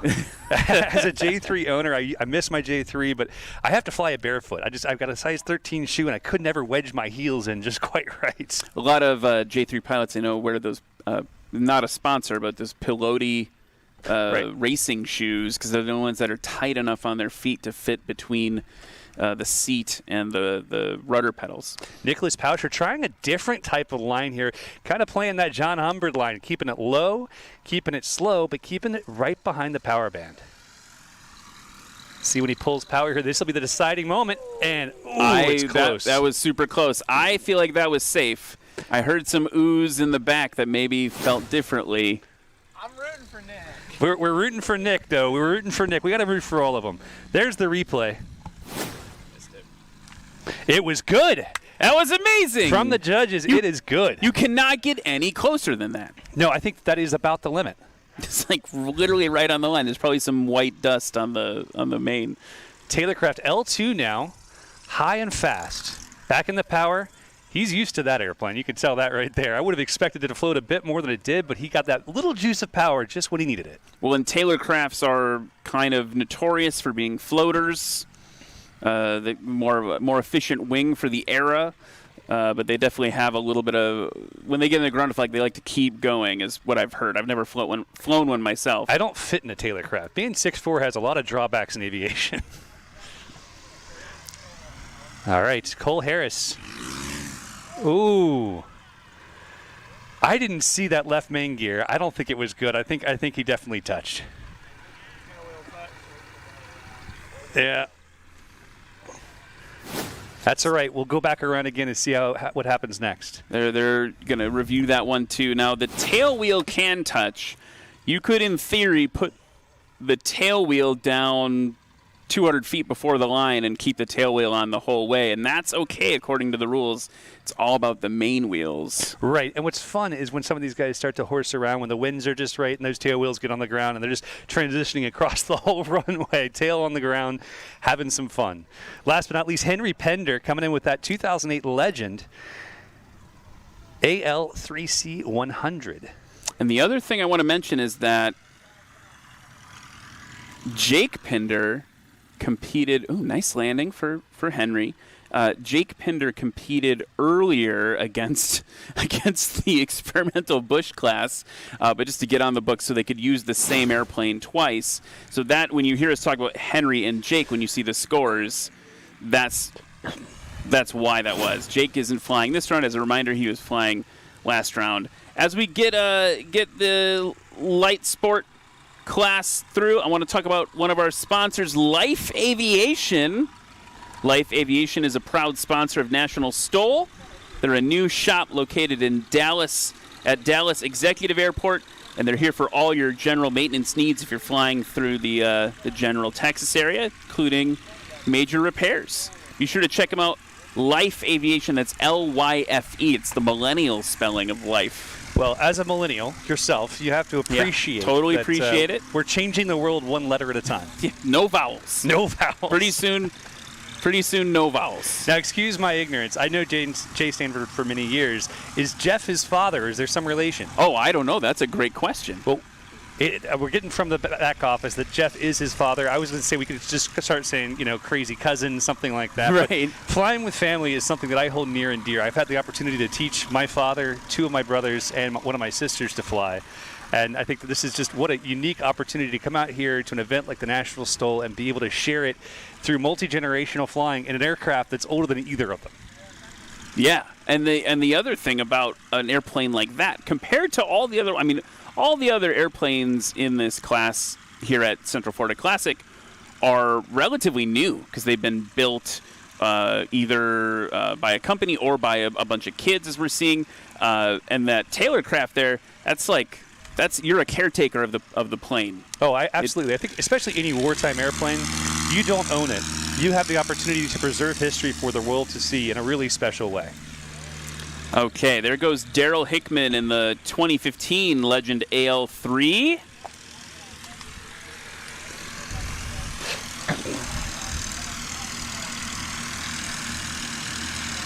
So one of the interesting things about Daryl is Daryl actually built that Legend primarily to fly kids around for his nonprofit. It's amazing.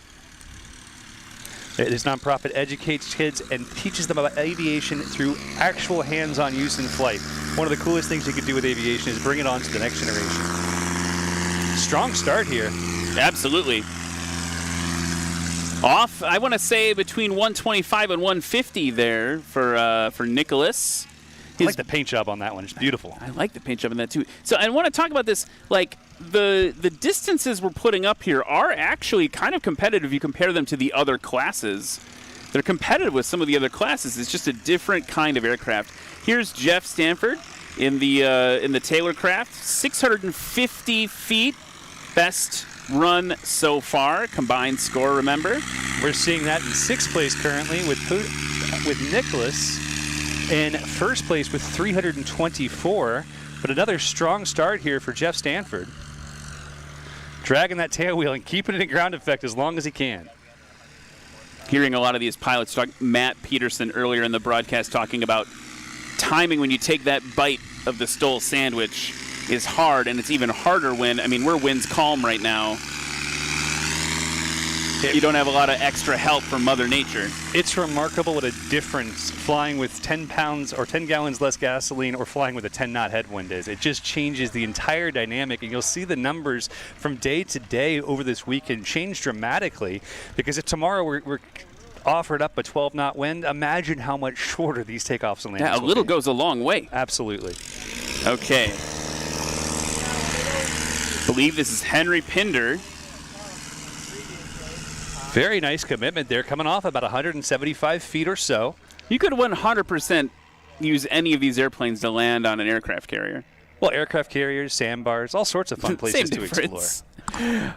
We try to avoid the sandbars here in Florida because they usually have gators on them. Also, I noticed on my commute to the airport today, a lot of spiders. Well, you know, sometimes you got to scare the Northerners. Got to keep the Yankees away for a little while. I'm plenty scared. Here's Daryl. Daryl Hickman in that aircraft he uses for that nonprofit. Let's watch the replay here. Looks like just under 200 feet. That's good. It was clean. Next on approach, we have Nicholas Pauscher. I sure hope I'm saying his last name correctly. Well, Jan is, I don't even know what Jan's going to do to me about that, so I'm sure he'll be fine. No one's even worried about what you say. That We're mainly worried about you, Ryan. I'm worried about myself, too. Jan's going to be mad. Dragging it in. Look at this. He's got that tail wheel almost on the grass. Pulling power a little early. Oh, it looks like a scratch. And I feel like that, we saw one of those landings with Jay Stanford earlier, too, like where it feels like it could go right. Right. And you can tell the pilot's just like, I think this is it. I think I can. I think it's going to work. And you don't want to change it because, you know, if you change it, it's going to be worse off. But every once in a while, that ends up in a scratch. And I love, base to final also out there. Just beautiful, the way that Cubs look when they drop that wing in a turn. Here is Jeff Stanford in that L2. You know, there's nothing like a Cub. There's just nothing like it. It is ubiquitous for a reason. Power's off. Nice, safe approach. Interesting that he made a very different approach this time compared to his prior. Pretty long on the landing, that one. Probably not as short as some of his other ones. Still, for an aircraft from 1942, I'm sure that he'll agree it was a good time out there to be had. Well, and I also think we also lack perspective sometimes here with all these really short landings. Like, when was the last time any of us landed this short? Oh, so that's a a little scratch there for Cole Harris. Henry Pinder, kind of a extended short final. Extended short final. You know, when the runway is this short, I think you can call it whatever you'd like. My point being is that, like, you know, landing, I don't know. I'm not super current in my 172 right now, but I don't know if I could get down and stopped in, when do the numbers stop? I can't even see that far. 350. Yeah, 350 350? I don't know the last time I did that. My RV6 would be pretty unhappy at anything less than 1,000 feet. I'll be honest, it's not the airplane, it's me. Okay, he's holding it off, a little extra power. It's a good landing. Just waiting for the bounces to stop. Get on those brakes. Right around the 275, 300 mark. Henry Pender. This may also get credit as being the quietest class. Oh, without question. This is a class that I think we could bring our toddlers to, allow them to enjoy a nap. You can't say the same for some of the other classes. Looking at our statistics now, we've got Nicholas with 324, Hickman at 413, Pender at 486 and 606, and Stanford at 650. Cole Harris is tied with the second Pender at 606. Oh, very interesting. Tied at 6. I mean, finding a tie in any of these classes, in my opinion, is just impressive. Whether they're just that consistent or we got lucky. Which Pender is with?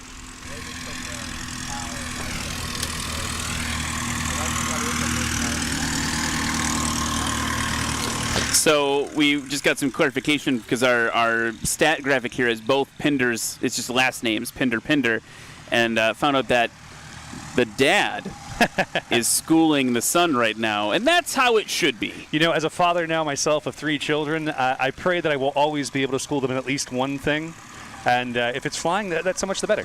Yeah, right? He looks like he's gloating, doesn't it? Just a bit. Just a little bit of gloating, yep. Okay, here we go for the final run. Here's Daryl Hickman, super consistent there, 413 and 415, only a 2-foot difference between his first 2 sets, landing and takeoff.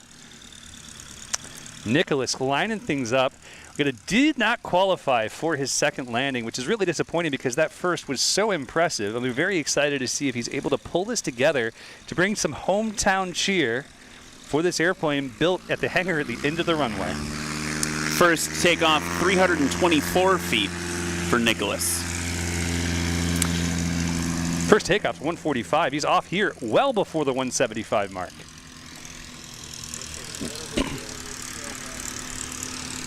Love that Taylor craft coming up. I'm just a sucker for any observation bird. I don't care if it's a bird dog, an L4. You will find me many hours late at night trying to fall asleep, just browsing through barnstormers, looking for old warbirds. Old warbirds that I can't really justify or need, but I'm a guy with 3 two-place airplanes. I think I have a problem. Yeah, it sounds like you do. Jeff Stanford, 650 was his first round, second round, 718. So looking to improve on that 650. You know, I got to ask you, if you like observation birds, what about that weird Boeing thing? Oh, I'll like take the them all. twin boom, twin boom tail? Heck, I like them all. We've got one here today. I cannot remember the name of it, but it's actually a ducted fan. Ooh, a very aggressive slamming the tail down. Cole Harris did not want to stay on the ground today. It's like, I gotta get out of this tie. Get to this 606, 606 tie. Here's Henry Pender, 486 for the first round, 528 for the second round. We're seeing that a lot. I'm wondering if my brain is already shot, but if there was a wind shift at all there. I feel like it's been relatively calm this whole class. No, there certainly was a shift. We saw the winds go from light and variable down the runway to light and variable across the runway. I think that's why we're seeing even that little of a difference. I think that's why we're seeing those big shifts in those landing times. Or distances, I suppose. So really what we have right now is a battle for fourth. I mean, it could be a battle for third, though. We're seeing the wind down the runway now more than we have any other time during this class. It's definitely up in the air. So Daryl Hickman's in second place coming into this round with 413. Here he is low and to your left.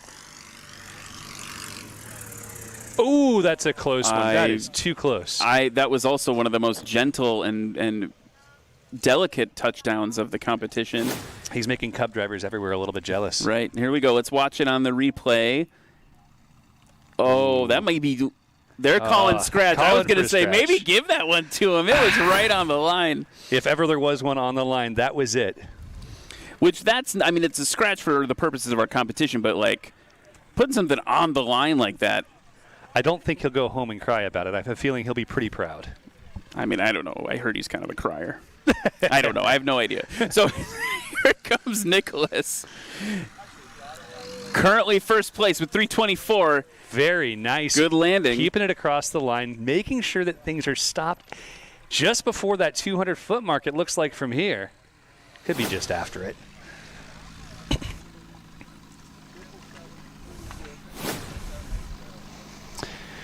Jeff Stanford bringing it in once more. Let's see what kind of approach he goes for this time.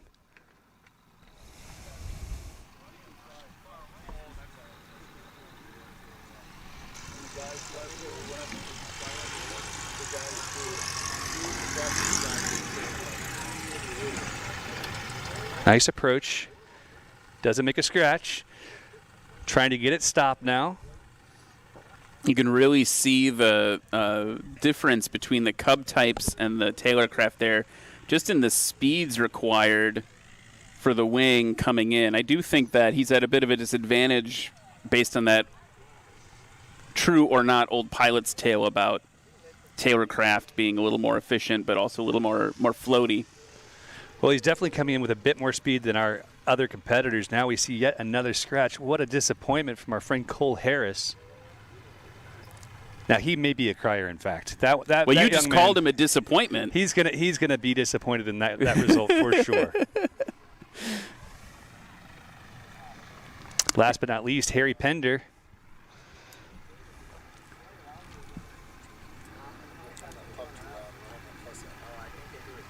I joked early in the broadcast that I feel like if I was president of the world, our airplanes would be red. And then Matt said, what about Cub yellow? And now during this class, it's like, well, why would I even ever say red? I have to agree with you. There's a certain point where every airplane should be yellow. Henry Pinder with another scratch. Another scratch? With a scratch certainly there. And that will complete the class, if I'm not mistaken. We'll get some scores up for you for the last class of qualifying here at the Central Florida Classic. While we get ready to do that, I want to remind everyone to check us out on social media. Go over to Instagram, give Husky National Stole a follow. Username is @NationalStole. Also give us a follow on Facebook at Husky National Stole Series, where you can find out about all the upcoming events for this season. All right, we have some results up on the screen now, and I don't want to cut off your social media touting, but this is exciting stuff, guys. With a total score of 324, Nicholas Pauscher has taken the class, followed by Daryl Hickman, and then Henry Pender, followed up with his son, Jake Pender, and then Jake was actually tied with Cole Harris. So Cole and Jake are tied in fourth, which leaves Jeff Stanford actually in our fifth place slot. They're at 650 feet in the Taylorcraft L2. So interesting spread. Again, looking at these distances, I think what's important to remember is that a lot of these distances would actually be competitive in a number of the other classes, particularly in like light touring or heavy touring. It's a totally different kind of airplane. But so you're seeing landing and takeoff distances, you subtract the weight and the horsepower, you can still get a pretty respectable, impressive combined distance there. Absolutely. And I think one thing that we kind of get lulled into the sense of that's normal. These are not normal distances, Absolutely guys. This not. is not the stuff you see the guys flying around your airport at home doing every day. These guys are flying at the feathered edge and just doing a beautiful job of showcasing both new and old aircraft designs, flying and having a blast doing it. It's been a great time out here today. I cannot wait for the rest of the flying weekend. It's going to be a good one. Yeah, we have a whole nother day. You have a night air show to do tonight. I do. I've got to run to a briefing now because we're going to go fly butt fans and make them flip upside down and stuff. That sounds pretty intense. Thanks for coming on, Eric. Everybody at home, thank you so much for watching the qualifying of the Central Florida Classic here at Lakeland Airport in Florida. For the Husky National Stole Series, I'm Ryan Dabrowski. This was Eric Farewell. Also on the mic to me with Matt Peterson, the wonderful and competitive Matt Peterson. And handsome. Just so there handsome. There he is. There he is. So handsome. Yeah, absolutely. So thank you for tuning in. Be sure to tune in tomorrow. Keep an eye on the Facebook page for the stream, all that stuff. Tune in tomorrow for more Stole action. Lots of shenanigans ahead, guys. Enjoy, and we'll see you tomorrow. And we out. Hang on. I'm going to leave this on and get a picture to